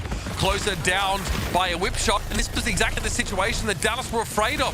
The Houston Outlaws, not only do they stand their ground, but they bite back. Yeah, and despite losing Dante early, which should have been more painful than it was, the Outlaws do great work there. Doha's flank looked good, but just did not pay off at all in the end, and Raucus and Meko close to their ultimates, two very strong ultimates at countering the dive comp. Linkser as well with that Bob. You know, all these things are just going to serve to continue melting down that clock, and you know, Dallas, they're going to have to make a lot of consecutive fight wins when it comes to overtime here. 1 minute 22 left now. Gumsy tries to drop in once more and almost drops out entirely. Dante is removed, so Decay again, he finds that first pick. Doha no closer to an EMP than he was a couple of moments ago, so not really in a position to do much damage. There's so many shields. Decay has to dodge and weave his way through them to actually ensure that he's doing damage to his target. That Immortality Field really prevented that Pulse Bomb from having much of an impact, but Meko was damaged heavily by it. Now Lynx has dropped to the low ground here, and Gumsu sees a golden opportunity, and no, it's not Lynx's weapon. Gravitic Flux looks like it attempted to be used there. Meko getting one of his own. Laying that one down, and Dante able to burn Crimzo down, and this is exactly what Dallas Fuel was scared of. Again, Jake, 35 seconds left in the round, and they really haven't made much progress now. Decay's done well, but Doha just gets his EMP here, and he'll have it, but only for one last fight. Yeah, and you would think the EMP would be enough here, right? So I would say that the Fuel, they should be winning this first fight. They should be getting a little bit of momentum going into overtime. But if that goes bad for them, it's all over here. And think about the immensity of the task in front of them, right? They have to win 4 or 5 fights in a row from this point on. So it's on to Doha here. Let's see if he can open it up well. But instantly decloaked by Meko. No, that's brutal. And that can't happen. That's happened once before to Doha, and the results were devastating. It happened on the defense now. We're going to be in overtime one way or another. Doha is hoping just to try and get as many as he can with this, and he gets 3. Dante copies a Sombra, though. As this happens, he might have an EMP of his own. This could be disastrous for the Dallas Fuel. Yes, the Outlaws have lost Muma. Dante gets an EMP. Oh, no, he actually gets hacked to prevent him from doing that. I think he eventually goes for one, but he was interrupted. Dante over the top now, gets the focusing beam in there, closer, gets rid of Raucus, and Dante eventually is brought down to the ground by the Coalescence, but Lynx is back, or at least he was. He sent the Bob in there, and now the Wrecking Ball joins in. Muma and Bob name a better duo. Note is desuited, and Crimzo has to throw himself at the cart just to keep this going, and he can't make it. From the grave, Lynxer gets multiple kills with that Bob, and secures a map win for the Houston Outlaws now. The series is tied at 2-2. Oof. And it seemed like that could have been the Fuel's moment there, but it seems like also a minor play, but it couldn't be more important there with Meko decloaking Doha, canceling out his attempt at going in for the EMP, and just no ability to regroup from that point forward. Doha almost redeemed himself. I think the hack actually canceled Dante's EMP, but just wasn't enough for them to secure the fight win. You know, Bob and that Hammond coming back into the fight, just too difficult to deal with when you're down to those low player counts in the overtime. And that's what it looks like, Jake, when you get your map selection here. The Houston Outlaws really making that one count. And now, our skills challenges will no longer have a bearing on the series as it goes forward. We've had 4 maps. Those 4 map picks were already decided in those last couple of weeks. And now it's just old-fashioned Pound Town. These two teams are going to just be picking whatever maps that they can as the series goes on. I think it's loser pick there, but I'm not entirely certain. But we'll have our play of the game in just a moment here, presented by Favor and HEB, and get to look over some of the moments here on Rialto that kind of defined the map for the Outlaws, Jake. Yeah, Dante switching over to the Sombra here. It's such a great moment for Dante, right? So experienced on this hero, and Echo is just the perfect situation, but Doha, what a hack. Imagine if that EMP had come down. I mean, Outlaws do win this fight, but if that EMP had come down, I think it would have been many times more decisive, especially would have forced Closer's sound barrier quite a few seconds earlier, which seems like a small thing, but actually makes a huge difference at top level play. But nonetheless, Dante still manages to get a ton of value with this fight, still putting out a ton of damage despite the hack coming in from Doha. And, you know, at that point, Lynxer's Bob is pretty much end all be all here when Muma's stalling the cart.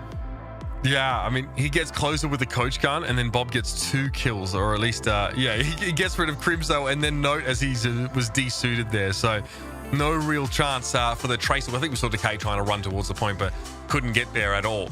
So what an interesting turn of events. We kind of hinted at the start of this whole Lone Star Challenge that there was a good chance it would go very close given the team's recent history playing one another in the Overwatch League. But we're very happy to see that this is in fact the case. So map number 5, it won't be a decided map, but it will put a team on match point. That one is going to be coming up very, very soon. And I'm not even sure who's going to pick it. I assume that Dallas Fuel actually get to select that map. So we'll see what their kind of choice is. Their choice is. It is a Dallas map pick. I've had that confirmed for me now. So what do they come up with here? Because they've really started to run out of steam in this series. Rialto was a fairly drawn out affair, and it looked like it really wore them down. And yeah, Doha looked incredible, Jake. A lot of the time, it's the intangibles for a Sombra player that really make them good. Getting those hacks like you did on Dante made a big difference. But what do you expect to see the Fuel go for? Like, where do you feel like they're strong? Do you want to see them go for control, considering how they looked early? I mean, it seems like their best comp is this very fast, aggressive dive. Decay and Doha have, over the course of the whole series, I think, played really well. You know, Doha farming incredibly quick EMPs, Decay constantly producing on that Tracer, whether with those Pulse Pistols or the Pulse Bomb, you know, consistently finding value, finding pickoffs. It just feels that Houston now started to figure out this strategy, right? They're consistently running the Brig and the BAP, two very defensive supports, able to keep their teammates alive, and the rest of the team has been putting mostly their pressure onto Gamsu and Note. So while Decay and Doha are allowed to run rampant, without the tank support, they just can't stay in the fight for long enough, and seems that Houston's counter picks have been working out for them since they started to pick this Brig BAP comp. Jake, you were hard on them. You said they were playing a pretty greedy composition there, Zen Baptiste with the Ash, but they've changed their ways. They've gone to something more robust, and it seems to have made a gigantic difference. So Yes, big shout out to Houston for making that sort of evolution. We are going to be back in just a moment, ladies and gentlemen. Map 5 is right around the corner. I'll give you a hint. Dallas Fuel did, in fact, choose control. Of course, very quickly, a big shout out to Favor. Texas favorites delivered fast. He could be one of the first 500 new users to apply the code FUEL10 for $10 off your first order. Restrictions do apply. Visit favordelivery.com/promos for details. Favor, anything delivered. All right, we'll be back, ladies and gentlemen. Map number 5 is right around the corner, so stay tuned for more of this Lone Star Challenge.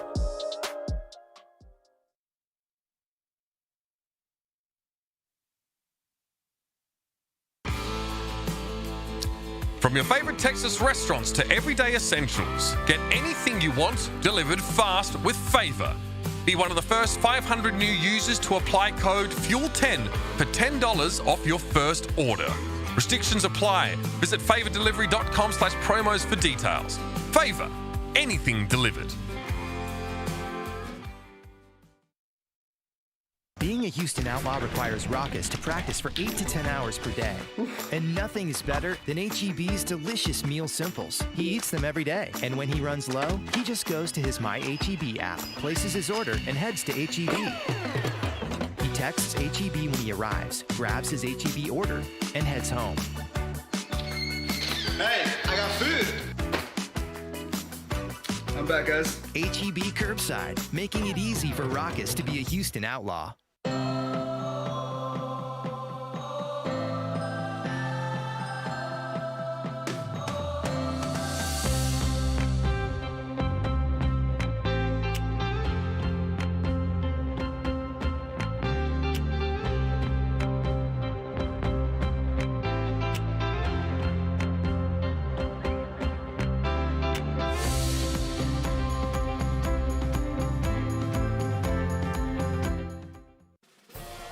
In life, you either eat the protein of Jack Link's steaks made with 100% beef, and you run with Sasquatch, or you run from Sasquatch. 120 Hz refresh rate, quad-core processor, 16 gigs of RAM, lag-free 5G, and a battery that won't quit, just like you. The Samsung Galaxy S20 Ultra 5G, the ultimate gaming trophy.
Couldn't have asked for much more from this Lone Star Challenge so far. Sorry about that little brief mute, ladies and gentlemen. We are back. We've had a breather after our first 4 maps in this series. But right now, it looks like the Outlaws have the edge, Jake. You complimented them on their adaptation, bringing more Brigitte play in and making it much harder for the dive of Dallas to have effect. Yeah, what I will say for the Fuel, though, is that going back into this control map type, they were absolutely dominant on Ilios. Gamsu, Decay, and Doha combining up for a truly deadly dive composition. So as we go back to control, the question is, do the Outlaws answer? Does this actually work going onto the control map type, where it's going to be much more difficult to control those flanks? It's going to be way harder to get this backline stability that the Outlaws have been relying on. But, you know, as I say that, it's a nice switch. Having Blase and Jexa back in the lineup makes them more confident, I think, in mirroring this dive strategy. You know, Linkster's a player who consistently wants to be playing those backline hit scan heroes, where Blase, quite the opposite, wants to be frontlining, wants to be playing aggressive. And now that he's into play Echo, Dante can go over to his faithful Tracer and have that true mirror that I think he's been looking for against Decay ever since Hanamura. I feel like this suits the Outlaws' strengths in terms of hero pool much more. Raucus gets to play his vaunted Ana, and Jexa has been incredibly good on both the Lucio and Brigitte so far this season. So the Outlaws should be happy with this. Now, easy flanking is kind of intrinsic to a lot of these control maps, so there will be opportunities for that to happen. But Decay, oh no, he just got sticky bombed and he just saw him drop like a fly. An awful start here for the Fuel. They've lost both their damage dealers, and the Outlaws are definitely going to be starting in control at this point. I mean, everybody's dead and the point's not even open yet. You can't do much better than that. And Jexa as well, getting some tips from Decay, limbering up, you know, ready for the next fight. He's feeling the beat, you know? Yeah, definitely. I think what was really the key there was that Fuel was expecting a Rhine comp. You know, you're going to run Genji and Doomfist, very greedy dive heroes, where against Tracer and Echo, they can't really compete, I think, in terms of mobility and flexibility. So I think that was mostly a strategic mistake from Fuel, predicting the Outlaws to continue on their streak of defensive comps. But now in the dive mirror, Outlaws seem quite confident. All right, let's see what Decay and Doha can do now after switching to Tracer and Sombra again, respectively. So far, not a whole lot. Jexa just runs into Decay, accosts him with a shield bash and forces him to get right the heck out of that fight. 34% and counting, and the brilliant part is here for the Fuel, or for the Outlaws, should I say, is that they can build those ultimates and not be pressured to use them, which sets them up looking really, really good now coming to the next fight. They have a Primal Rage and a Pulse Bomb here. Crimso's Coalescence, Jake, is really going to have to go the distance. Yeah, certainly here, but with Rockness, Bionade, and this map, I think, being a lot more difficult to dive with a Cole, because the defenders can just retreat into these stairways positions and be pretty durable, pretty hard to catch up to with the Coalescence. So we'll see if Crimso's able to get that significant value off of it. Oh, Hydration had to put down a shield immediately to prevent himself from getting hacked. Then he may not have had a chance to use Primal Rage at all. Doha is down though. Blase finds that kill, and every DPS engagement has been going the way of the Outlaws so far. Blase and Dante, you sort of hinted at it. You know, Dante's right where he wants to be on this pick, and Blase is just so good across a multitude of different heroes that Echo suits him, fits him like a glove. Hydration hasn't had to use that Primal Rage yet at all, but it might be time in just a moment here. Gamsu has gone for it first, though. It enables him to get rid of Raucus, but Decay has gone down elsewhere, and Hydration isn't bothered about the Winston right now. He's much more interested in getting rid of Closer, some of these squishier backliners now, and he's going to stick to them like glue. That forces out the sound barrier here, and Jexa's gone down. Yeah, and the Outlaws, they are going to commit to this fight with Meko dropping the self-destruct to get back in the suit. Hydration also has Primal if he wants to commit too, so looking to win this 100-0. A very greedy choice for the Outlaws, but it looks to be paying off, as without Crimso, that's all the sustain pretty much gone for the side of the Dallas Fuel, and Doha almost with his first EMP ready, but he's so low, it's going to be hard to find the opening to properly utilize this. Oh, patient though. Look at this patience. Okay, Doha finally gets that EMP, lets it go. It enables him to get just the one kill, but that's not nearly enough. It's only a D-suit for that. And there's no way the Dallas Fuel are going to come back in this round now, and none of their ultimates are getting them any value. Nano boost for Hydration as a Coalescence in play for Crimso, but talking about low value now, they get hit with a Biotic Grenade. Raucus punishes that backline, and there was no way, Dallas, we're going to have a chance in that round. And Houston now look like they are really, really fired up. Yeah, Dallas, they've got to be feeling pretty bad after that one. Getting 100-0'd on control is actually pretty unlikely, right? Like, you know, getting 99 and then the enemy team flips, almost always what happens when you get a great start to the round. But to win 100-0 means you're truly dominating your opponents. So the Fuel, despite having early success with this dive comp, it's not working out for them now. And Ooh, this is worrisome. Have they lost confidence in the dive? Gonna switch over to a Rhine and Reaper-based strat. It could work here, but if Jex is on the Lucio as well, I do think there's gonna be an advantage here for the Outlaws. Okay, they do switch back to dive. I like this from the Fuel. I don't think Rhine is particularly strong on this map. So it's gonna be mostly the mirror match here. Although Decay with the TP trying to get his team quick to point, that's going to give his Ana a potential advantage on the high ground take. So I like this move by the Fuel to make use of this metric. Doha immediately gets a hack on that mega health pack, so that's tough for Dante, who wants to sort of linger close to that one and benefit from the respawns of that health pack as much as possible. And Crimzo gets to go to the high ground here, focusing currently on keeping his tanks up as Gamsu takes a bit of damage there from the sticky bombs.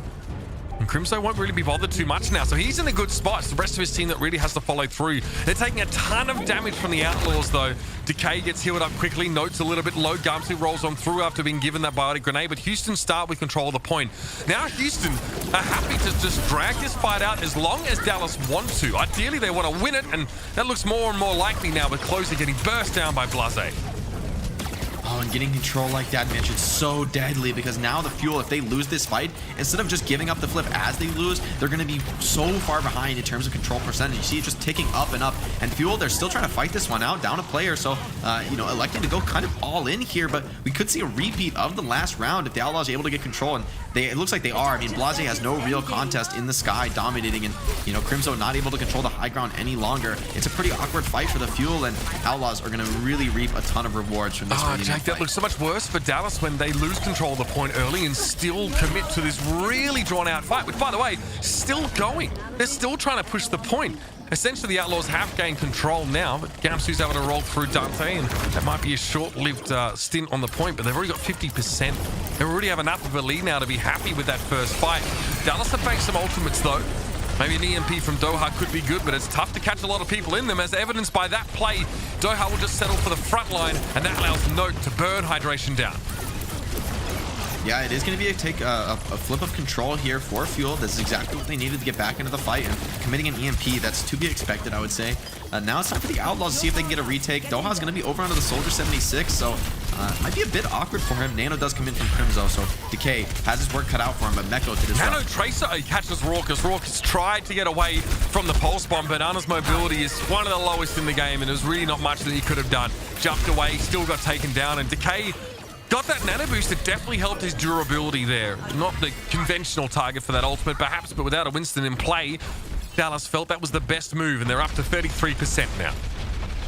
And that's a huge turnaround because Jexa committed his rally to try and win that one out. So the fact that the Outlaws weren't able to win it means they're now facing Closer's massive rally advantage. And that tends to be the most important ult in dive combo. Though Outlaw's going to nano in onto Doha, and he's dropping very low. And he's down. He wasn't able to stay alive for very long. Focusing beam, so punishing when you're low on health. And Dante is getting close to building up that EMP. Hydration did fall to a pulse bomb, and Dante's trying to get a hack on towards Decay. He can't, though. He's forced to translocate out, and the Outlaws don't have control back quite yet. They're trying to wrest it away, but Blase's duplicate is interrupted by Note's self-destruct. Dante, though, is ready for an EMP. If he gets enough room and opportunity to use it, it could be devastating. He lets it go now, and it catches 3. Doha, Decay, and Note, but where's the follow-up? Hydration can't get there. Finally, now he rolls in, but the EMP is already expired. Crimzo's able to get the nano boost on towards Note and help the Diva be a bit more aggressive. Dante again looking for another pick, again has to translocate out, and the Fuel are now in control. This is truly an epic recovery by the Fuel, starting off about as bad as you can expect. On that mid-fight, they've had control ever since getting the flip off Doha's EMP, and now Doha on the Soldier 76 getting a ton of value. Gamsu's Mines, no obvious counter to them coming into this next fight, so the stuns need to be on point for the Outlaws. If they get caught by this minefield, it's going to be curtains for them here in round 2. Gamsu looking for a chance, a place to put the field itself. Hydration pile drive to the high ground. Gamsu follows suit, but Raucus is down. That's not good for the Outlaws. Jex is sleeping as well, so there's no healing at all. And Doha, it's an easy pick off with a tactical visor now. And of course, the Outlaws have no shielding, just a defense matrix. It's not enough to protect them from the onslaught of Soldier 76. The legs have it, apparently, and the Dallas Fuel now will take this second round of Oasis, forcing a tiebreaker here in map 5. And as dominant as round 1 was, and even the mid-fight for round 2 going so strongly in favor of Houston, I thought they were in solid control here of Oasis, but Fuel showing why they picked this map. A huge recovery off the back of massive pickoff by Decay, really taking that nano and luckily able to get Raucous with it. I think if he hadn't hit that pulse bomb, I mean, he didn't get the stick, but it was close enough to get the kill that I think without that, Jexa would have pushed him with the rally and we would have seen quite a different round. Now the Outlaws going to go back to their bread and butter with this Rhine composition. This map, however, is a lot harder to play dive on, just a lot less mobility options. So I think this is a wise choice for Houston and Dallas, but Decay and Crimzo on these more playmaking oriented heroes, whereas Raucous and Blase on the Reaper Moira, it's going to be basically a question of whether Decay and Crimzo can find big value and justify their worth. Otherwise, Houston should have the overall advantage in a long trade. Hydration now forced to go head to head in the Reinhardt battle against Gamsu, which is no small task. The Outlaws opt to start around on the high ground, and you'll see Decay there just at the back of the screen trying to make his way around to the left-hand side and use that cover as much as possible. Hydration shield is a little bit lower now. He wants to barrel forward the rest of his team. Jexa gives the signal. Forward they go. Big hit on Gamsu. The fire strike to set it up, and it's an easy cleanup now. The Reinhardt battle won out by Hydration and the Outlaws. We'll see what they do take control of the point there. It was a nice move, and I think it was mostly set up by the one hero I failed to mention, Meko on the Sigma. This pick actually means that despite running the McCree and the Ana, playing against Sigma means you're pretty much always going to be behind on the spam when Note's on the Diva. So now Dallas going to switch back to this all-in dive, but very difficult to execute here on this close quarters map. It's a lot easier for a hero like Ryan to control chokes. Gamsu going to take the long road, going to go all the way behind, but Raucous does have the coalescence, so it won't be easy to burst him down this fight. Decay's pulse bomb doesn't find anything yet, which is a bit of a worrying sign for the Fuel now. As playing in close quarters is extra dangerous with Coalescence now online, and Raucous lets it go. Gamsu's trying to flank, but he's just been kind of struggling to find any opportunity to make a play here. And he may just opt to back away in general. Right now he's trying to disrupt, rolling through. You saw Blase got knocked forward. That was the wrecking ball behind him. Doha duplicating a Reaper here. No chance to go for a gainful Death Blossom. The Outlaws will retain control. And crucially, Raucous is already halfway to another Coalescence. Decay's on him, though, so the team, they have to support him, and nice dive by the Fuel. Does take out the main healer and the main DPS. Dante's striking back, though, and he has the copy. If he's able to get a crucial copy here, should be able to win this round. Does copy the Ana, trying to take down Crimzo with the Bionade. Dante does it. Yeah, he does it, but he's not able to keep Hydration alive, so he has that extra healing. Now he pops out a duplicate, but the sound barrier is there, and the Outlaws, they want to up the ante in this fight, no pun intended, because that's exactly what they're doing, committing extra ultimates in a very even fight there. So rolling the dice and coming up with the goods now at 77%. The Dallas Fuel more and more desperate as this round grows, and Dante might have himself a double here. Not quite as much of a focusing beam damage on Note as he would have liked, though. Yeah, but he does pick up his counterpart and sets Note so low that Note needs to get re-healed before he can initiate. So the clock's just ticking here for the Outlaws, and Blase's huge Death Blossom barely kept alive by the Coalescence as well. Outlaws want to close this map out here and now. Yeah, it looks like that's exactly what they're going to do. It's going to be the drips and drabs coming in now. Kinetic Grasp used by Meko. A lot of extra healing for him there as he ate Decay's Pulse Bomb. Nuts! Gamsu straight down the hole, and that's not where he wants to be at all now. It's Closer forced to back away. And another 100-0 round looks to be on the cards for the Outlaws as they set themselves up a match point, and they go ahead 3-2 in this series. And Mitch, this is the second time that the Dallas Fuel have picked a map and then lost it. So Outlaws, they've got to be feeling themselves at this point. Dallas, they're going to have another map pick, but Houston on match point here, potentially ready to take the series. I don't think they're scared of the map pick advantage anymore. No, I don't think so, and maybe it never mattered to them in the first place. The series was neck and neck even at the beginning of it there, but Raucous there with the Coalescence to finish things off, and when you can get your Moira online and getting a lot of those ultimates build up, you're definitely set in good shape, to continue just maintaining an advantage, or snowball set advantage. And I love the Sigma pick there early on from Meko. It looked really good, and it really enabled them to win that first fight by taking Gamsu so low. I don't think the Fuel realized that that would be a pick that the Outlaws would go for, so they went for that sort of close play in the right side room, and yeah, summarily punished for it, Jake. Yeah, and another 100-0, quite a rare sight to see in the Overwatch League level gameplay on Control. So Outlaws looking really, really strong, looking to close out the series now. Dallas, their biggest strong suit has been Decay on this Tracer, I feel, and in those rounds, he felt completely shut down. It's always been his pulse bombs, as you said, that are making the difference. So when they miss, you start to worry for the Dallas Fuel. Well, only me one more map in this series here as the Houston Outlaws look to carry this momentum forward. So far, the prospects are good, but we'll have to see if that is actually what happens in reality. Map 6 is just around the corner, so stay tuned here as the Lone Star Challenge continues to deliver. In life, there are people who hike with poles and drink their meals, and people who feed on Jack Link's jerky, a protein snack made with 100% beef. Because in life, you either run with Sasquatch or you run from Sasquatch. Hey guys, it's Blank from the Houston Outlaws, and this is our day with Zenny. Play Overwatch 16 hours per day. I've had a lot of issues with my eyes in the past. The more I play, the more tired my eyes get. They showed us a presentation on how blue light filters work, how it can help your eyes, your health, your performance. With Zenny's glasses, they feel more natural part of your style or your fashion. With these glasses specifically, it's very hard to tell a difference. So I think every gamer can actually benefit from them. It'll help your eyes without taking away from the gameplay. 120 Hz refresh rate, quad-core processor, 16 gigs of RAM, lag-free 5G, and a battery that won't quit, just like you. The Samsung Galaxy S20 Ultra 5G, the ultimate gaming trophy.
Well, the writing is on the wall now. The Houston Outlaws look to have bounced back from a little bit of an anemic start to the series, or at least one that was very close between the two teams. They've definitely taken some big strides out ahead after that convincing Oasis victory, Jake.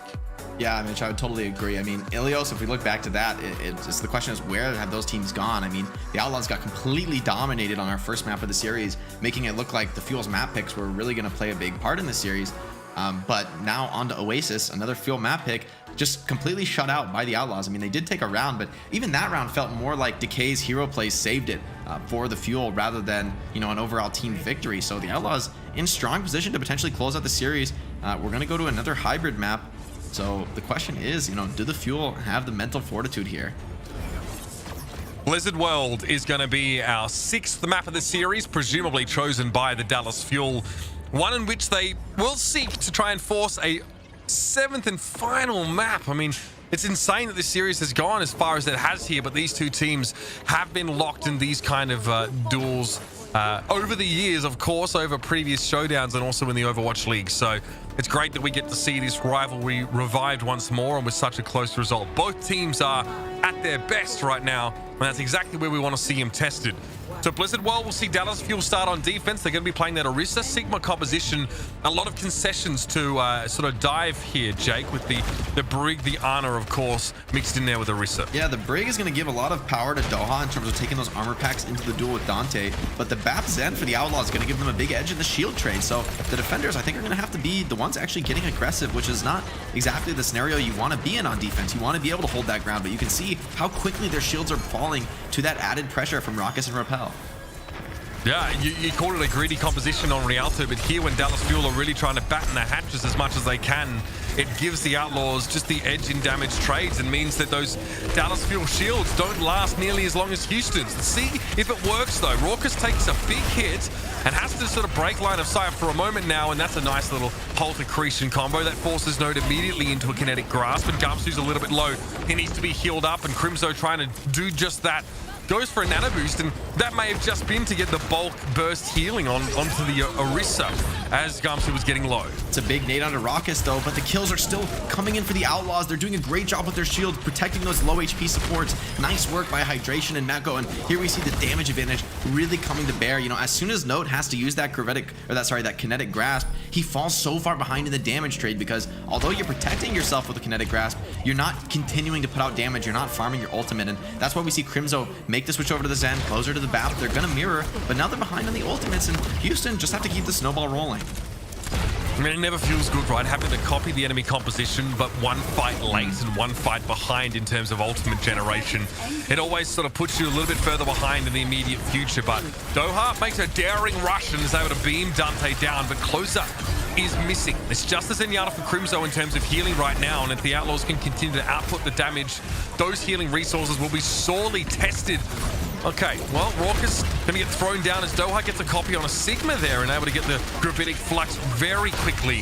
A fight like this is exactly what Dallas needed to make up for that ultimate charge deficit. Hydration just trying to slip out of here with his life, and Decay is going to get the pick, but pays for it with his life, and with the closer spawn for the attack side here, going to be a bit of an edge here. Meko might be caught though. This is huge if they're able to pick off Meko. Dante going to copy as well, the Sigma. All in committing to this fight, but it seems that Fuel are stabilizing. Dante gets very little done with that copy there. He was essentially on his own in that position as Sigma, and he'd lost his main tank elsewhere. But Gamsu has gone down though to Linksa, so that cart will still be able to move for the time being. There's not really anything right now for the Fuel to hide behind outside of Note's barrier. Dante could be in trouble. Yep, those sticky bombs definitely sealed his fate. Doha found him at half health and managed to get the assassinate. Yeah, nice plays by Doha. Now he's going to get really aggressive with no counterpart to pressure him. It's going to be Meko and Hydration instead to try and take down this Echo, but you can see the Outlaws players in this corner dropping so low. Linkser is going to fall, and I don't know that the Rockets can commit to Transcendence here. I think this has to be a reset for the Outlaws, which is exactly what the Fuel would have hoped for now that they're starting to regain position. But actually, Outlaws, as I say that, managed to hide in the corner, re-stabilize, and Kinetic Grasp for Meko, so he shouldn't have a worry here, but Decay does find the crucial pick. Yeah, I mean, Raucus is nowhere near Hydration at that point, so there's no shielding for him to get behind a Zenyatta, and the fragility of Zen was really exploited in that moment. Dallas Fuel intrinsically have high ground here again on this second phase of the map, and the Outlaws, if they're going to play something that is ostensibly greedy or a little bit, you know, vulnerable to poke damage like their current composition, their execution has to be much tighter. No reason to switch off Raucus now when you have Transcendence in play, but it may be a consideration in the future. Now Dallas have built up all of these ultimates, and that advantage Houston had to start with has gone. Yeah, both teams with a ton of ultimates. So this fight is going to be very explosive. It's all about the pickoff. So these DPS players need to find some sort of edge in the fight. Amp Matrix from Houston is an edge for them, but Raucus and Dante are producing. Yeah, that's insane. Again, it's just that extra damage that you have with the Zenyatta, the Batiste, of course, and the Echo just pounding damage out. Even if you are a long way away from the enemy team, even if you're not in a great spot theoretically, you still hit your shots. You're going to find you're going to win these fights. Bob, though, really doing a lot of work over the fight. 3 kills over 2 Bobs, and Decay was able to find a couple, but Hydration's already able to get the cart over the line here, and the Outlaws get a crucial time extension And that gravitic flux from Doha, not a big deal. He copied a Sigma, but it doesn't really get much value. Yeah, Amp Matrix in the corner just proved too much for the Fuel. I don't think they were ready for that one because the picks just instantly came in from Dante and Raucus. And once you lose players, then all these ultimates that mostly serve to boost your overall team's damage become so much less efficient. Dante finds another one, so the snowball's going to continue to roll forward. Outlaws tanks, they're so aggressive, and it seems to be paying off right now. Hydration and Meko, no fear in their body, and Dante with another pick. Yeah, the Outlaws' progress is coming in short bursts right now, but it's been effective in keeping them close to the end of the map with plenty of time left. Gamsu, that is just a gambit. It's a risk he takes. He's trying to burn Raucus down, and even as fragile as Zenyatta is, it's not easy for Orisa to take responsibility for solo kills like that. She's durable, but not exactly an assassin. Nice little air shot heal by Repel there onto Dante. A small thing, but a little bit difficult to do in a lot of circumstances. Great copy onto the Sigma, though, potentially going to be able to defend his team here. And he goes back in to fight Decay once again on the flank. If Dante can find his kinetic grasp here, it could be big, but no, the picks are coming the way of the Fuel. This supercharger from Gamsu is just too much value. Yeah, finally the Fuel stopped the Outlaws down once more. Houston, though, maybe not too bothered. They do have two support ultimates, crucially, one of them being Transcendence, a nice team-wide heal to come back in with. So they do have the tools. So it's going to be a matter now of breaking their way through. Now, they don't have to play from the low ground like they have on the last 2 points of the map. So that definitely is going to help them, especially with making it harder to hit Raucus in general. They need to get the Zenyatta in position to get a good Transcendence and let them brawl a little bit here. Yeah, nice flank by Note. He is going to pick up everyone here, but perfect immortality drone by Repel. This is amazing, keeping everybody alive. Only Bob drops, but Outlaws not worried about that. They bought the time they needed to survive that crucial ultimate. Still Transcendence online for Raucus, but he doesn't want to commit it. He is going to be forced to, though. Yeah, I think he saw the sticky bombs come in. I wasn't sure if he'd be able to survive it. But now with that Transcendence in play, where's the rest of the follow-up? Gamsu gets thrown up, and the gravitic flux for Meko. He gets Doha and Crimzo. Harder to see because they're around the corner, but still kills confirmed. And this latest high-profile signing for the Houston Outlaws is starting now to really show up in these games. Now Meko can push forward. There's still a minute and 14 seconds left in the round. He strikes off the sticky bombs, not too bothered. Here comes Gamsu, sets a barrier up, but that's going to be broken in a matter of moments, and the Orisa can't stand up to the scrutiny without the shield. Decay wants to flank. He's looking for a pick on Dante, and he finds it. Will that be enough to slow the Outlaws down now? They have 5 players and a supercharger, so plenty of extra damage, and Meko is playing very aggressively towards Doha, who won't have a chance to get gravitic flux at this rate. Yeah, I don't think there's any way for Fuel to get back into this unless Decay can somehow come up huge, but Linkser wins the duel, is going to die to the Dynamite, but as you said, huge player add for the Outlaws. They're looking to cap this with some extra time. Few picks do come in, but spawns few and far between here for the defenders as Outlaws capping Blizzard World 30 seconds. That's an above average push. I mean, this is a map that we rarely see finished by attackers, so Outlaws, I think they're going to be very happy with this one, going to feel confident in closing out the series right here. I mean, you're absolutely right. In the Overwatch League, we often see teams stop in that second phase of the map here. Blizzard World is really long. It's treacherous, and it's hard for attackers to make significant progress, but Houston should definitely be pleased being able to make such a quick attack on point A and then, burst through point B towards the end of a little bit of a hold. So confidence should be brimming for them right now, especially with Meko starting to fire up on that Sigma in a big way. And here it is, pound for pound. We saw a couple of different compositions earlier on in the series, but now that teams are playing essentially a mirror, the Outlaws look more comfortable and they look more effective across many of these picks. Dallas now will opt to try and go with a Zenyatta approach, but Crimzo, well, I'm sure he's aware of the risk that this entails. Yeah, and it's a bit more of a balanced support selection from the Outlaws. Now on the defense, they pick the Batiste for some shield damage in the potential for the attackers to run an Orisa comp, and they also pick a Brig so that, if the Dallas go back to their tried and true dive comp, that they do have that durable support. Raucus has probably some traumatic memories from Rialto, the amount of pressure he experienced on the Zenyatta, but if Dallas go for the Bab Zen, they'll have an advantage in the shield trade, albeit a smaller one than the Outlaws were working with on their turn to attack. So we'll have to see if Dallas can repeat that quick take on point A. I think that has to be the start of a successful attack round here if Dallas want to finish this map with as much time as Houston were able to. Houston, even though they got a quick take on point A, weren't able to snowball, so Dallas still have, done themselves a service by, stretching this one out and having only 30 seconds left on the clock for Houston timemate wise, but they now need to sort of follow up on that defensive effort. They have essentially a win condition is not set yet. They need to finish the map before they think about trying to win it. And that is not an easy thing. So they'll play safely from afar for the time being, get up close, and here's that shield trade that you expect Dallas to win out on with the Zenyatta. Yeah, we'll see if they're able to get value, and there they are. Decay finding a pickoff, so now the trade heavily in favor of the attackers. Linkster strikes back, though, even things up, so still a fight here. Doha on this flank, though, he could get a ton of value. He's not scouted, and Linkster's caught all alone.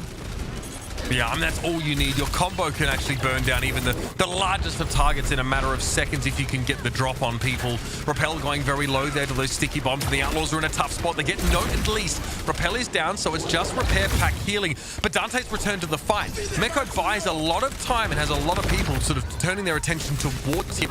But that immortality field makes it really hard now. The Outlaws are already low on personnel, and being unable to kill their targets doesn't make life any easier. Decay, so many headshots. He's so deadly in these engagements, really being that superstar that the Fuel need him to be in this moment. Rock is going to switch over to the Zen, and although he's behind in the Transcendence charge, I think it's going to be really impactful that Repel was holding on to that amplification matrix. Dante barely slips out with his life there, though. Yeah, that full burst combo from Meko is just so filthy. But Decay's gone down. Meko able to get rid of a key damage dealer here, and Doha has to flank and make another play, but he's low and down. Hydration picks him off. Despite the Discord orb, Hydration shrugs off the damage and pushes up, and here's a good chance for the Outlaws to actually continue to force Dallas to play in this choke. Not where they want to be, when they really want to be flanking where they can with his Echo. Oh, Mitch, this is really bad too. This is a map where you lose this particular fight pushing the cart, and the enemy is almost always going to spawn camp you. Outlaws know about this. They're pushing up to the high ground, and this is a hold that actually might be better than any of the traditional holds on the map. So when you get the opportunity to take this on defense, the attackers are surely hurting. You can see how awkward the positioning is for the Fuel and Dante once again. Yeah, this could get really old really fast for the Fuel. In fairness, they've still got 4 minutes to work with, and they will likely eventually break this hold, but it's really about how long it takes now that they know that they have to be rather expedient as they progress through the map. They lose Gamsu once more, and the spawn camp still going strong. Yeah, Closer has to drop the Immortality field just to keep him alive, but that's a very defensive field. It's really only going to keep them up in the corner. Decay switching over to the Soldier. That's a pretty odd choice here. I'm not really sure what his game plan is. Going to try and go for some sort of big flank. Does put a ton of damage on Closer, though. Or sorry, on Repel bit. Yeah, and that should have been a kill from Decay there, but there was an Immortality field thrown down, so that Gravitic Flux from Note gets nothing, no value whatsoever. The only kill from Dallas was on a Bob, which is barely sentient, if I'm honest with you, and the Outlaws still have 6 players full strength, and they've already burnt about 50 seconds to a minute off the clock since this spawn camp started. That was Fuel's big commitment. I mean, dropping 4 ultimates trying to break the spawn camp, and it doesn't work out at all. Dante in this corner, if he's not scouted, he could become a Sigma or an Orisa here, and it'd be so hard to answer. He already is on that flank that normally a Sigma would never be able to reach, highlighting the unique power of the copy, but instead he takes down the Bongo. Oh, it's so painful. Another ultimate now gone to waste here for the Dallas Fuel. First Gravitic Flux, now the Supercharger, and Dante's in a great position to keep flanking. The Fuel don't really have the bandwidth to turn around and deal with this persistent thorn in their side. They're focused on trying to get the point. Doha trying to slow Dante down, but gets nowhere. And now we're into 90 seconds of spawn camp-based stall, and the Fuel are trying to flank en masse. Yeah, this is all they really can do here. Hydration, fearlessly aggressive, does have that Immortality field behind him. Again, that confidence in the support line pays off. Repel gets the cleanup. Repel's so good. Oh, he's so good. He saves Dante with a timely Immortality field and then just goes and gets 2 kills, picks up Doha. This is so frightening from the Outlaws. And Dallas are down to 2 minutes. They have lost 2 entire minutes of stall, and it doesn't look like this is going to let up anytime soon. Raucus and Repel have not been forced apart with those key support ultimates, and Dante still has a duplicate. Dallas Fuel, they're looking sad, sorry, and rather ragged presently. Yeah, and focusing beam as well from Dante. They still has the copy online. Might look to be a Sigma here. No, going to be the Orisa. This is going to be so annoying. And he's right behind Doha as well. If Doha doesn't get a Supercharger off. Oh no, it's actually Dante who gets bursted. That's crucial. Yeah, he gets bursted. Doha's able to stay alive long enough here. Now, Gravitic Flux is used. Doesn't catch a whole lot. Note still goes down though, so Dante was able to capitalize on the one target that was held aloft by the forces of gravity. And the Dallas Full again get trounced. Doha able to find a kill on Raucus there, and this might force Houston to give up this choke, but I mean, they have achieved everything they wanted with this stall and more. Yeah, I mean, and they're not giving it up yet, right? These players, they're still fighting for it. Seems like now might be finally the moment. Losing Meko, that is a crucial hero that enables the spawn camp. So the Outlaws are just going to back off, and this got to be painful for the Fuel, right? They never really got that cathartic moment of actually defeating the hero spawn camping. They just got 1 or 2 crucial picks, and the Outlaws just go for the conservative play to back off here. And only 50 seconds left on the time bank, so if the Fuel finish this, it's almost certainly an overtime. Decay finds himself on the Soldier 76, which I think is a pretty awkward choice here in the shield trading comp. You know, Ash is always going to get the better of that. Yeah, I mean, Dynamite does so much more, you know, in cases where the enemy team is grouped up here. So clearly there's an idea that Decay has. He's trying to work on it, but it's not making much of an impact so far. Doha loses that 1v1. Dante just gets a slew of kills. And now we're under 25 seconds for the Dallas Fuel. All of their hopes here in terms of the Lone Star Challenge hang in the balance. And they hang on this next fight. They have to win that one, and then the next, and the next, until they get this map done. Yeah, and Decay might be working on his 5k time, but he's not really putting up too much damage for the team. Deep in the back line, pretty awkward positioning, and with Bob available for Linkster to stall the cart, and Supercharger as well on advantage for hydration, this could very easily be the end of the series here. Houston in full control. I think this is their map to lose. Overtime now.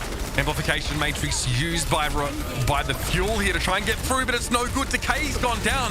That Soldier 76 pick hasn't panned out at all. Repels around to hide around the corner, and Gumsu gets a Discord orb for his trouble. The Houston Outlaws now in overtime get to throw down the Gravitic Flux, and they will hold aloft the Fuel players remaining as their trophy to add to the cabinet. And they are the victors here of the Lone Star Challenge. The Kings of Texas come from Houston.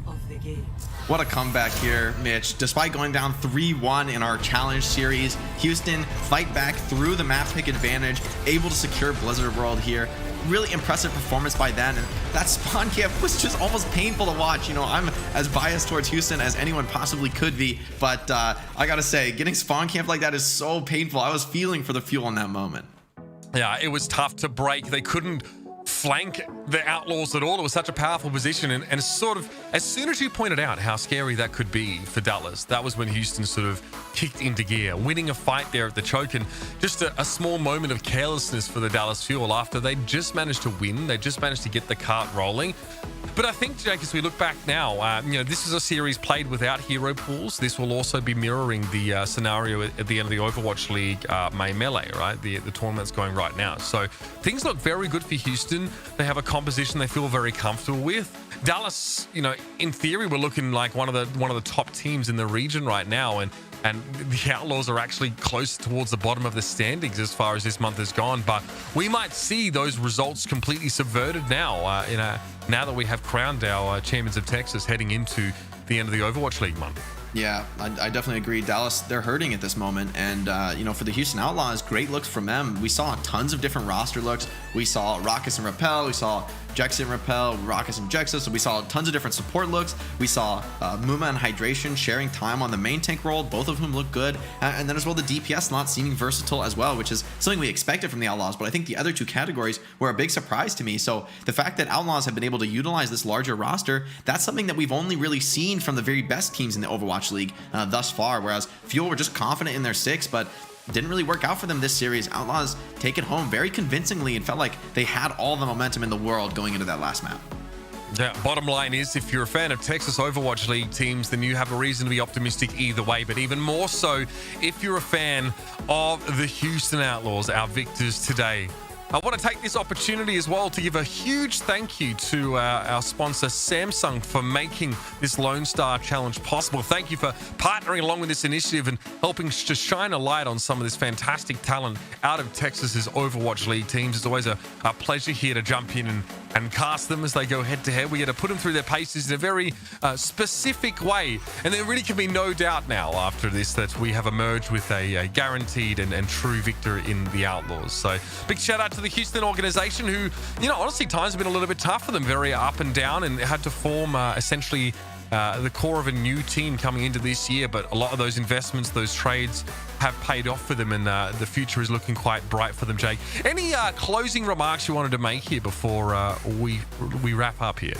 Well, I just have to say thank you to both teams for participating, giving it your all. This was a series that didn't disappoint. We saw it go both ways. You know, the Fuel took an early lead. I thought very realistically they could have closed out this, especially after Hanamura coming back from a big deficit to win that map. But Houston dug their heels in, held down the fort, and this new roster for Houston, as you said, is looking deadly. The pickups look great. Coaching looks great. So props to Harsha as well, the coaching staff for the Outlaws, seeming very on point right now, ready to take on this post-hero pool situation.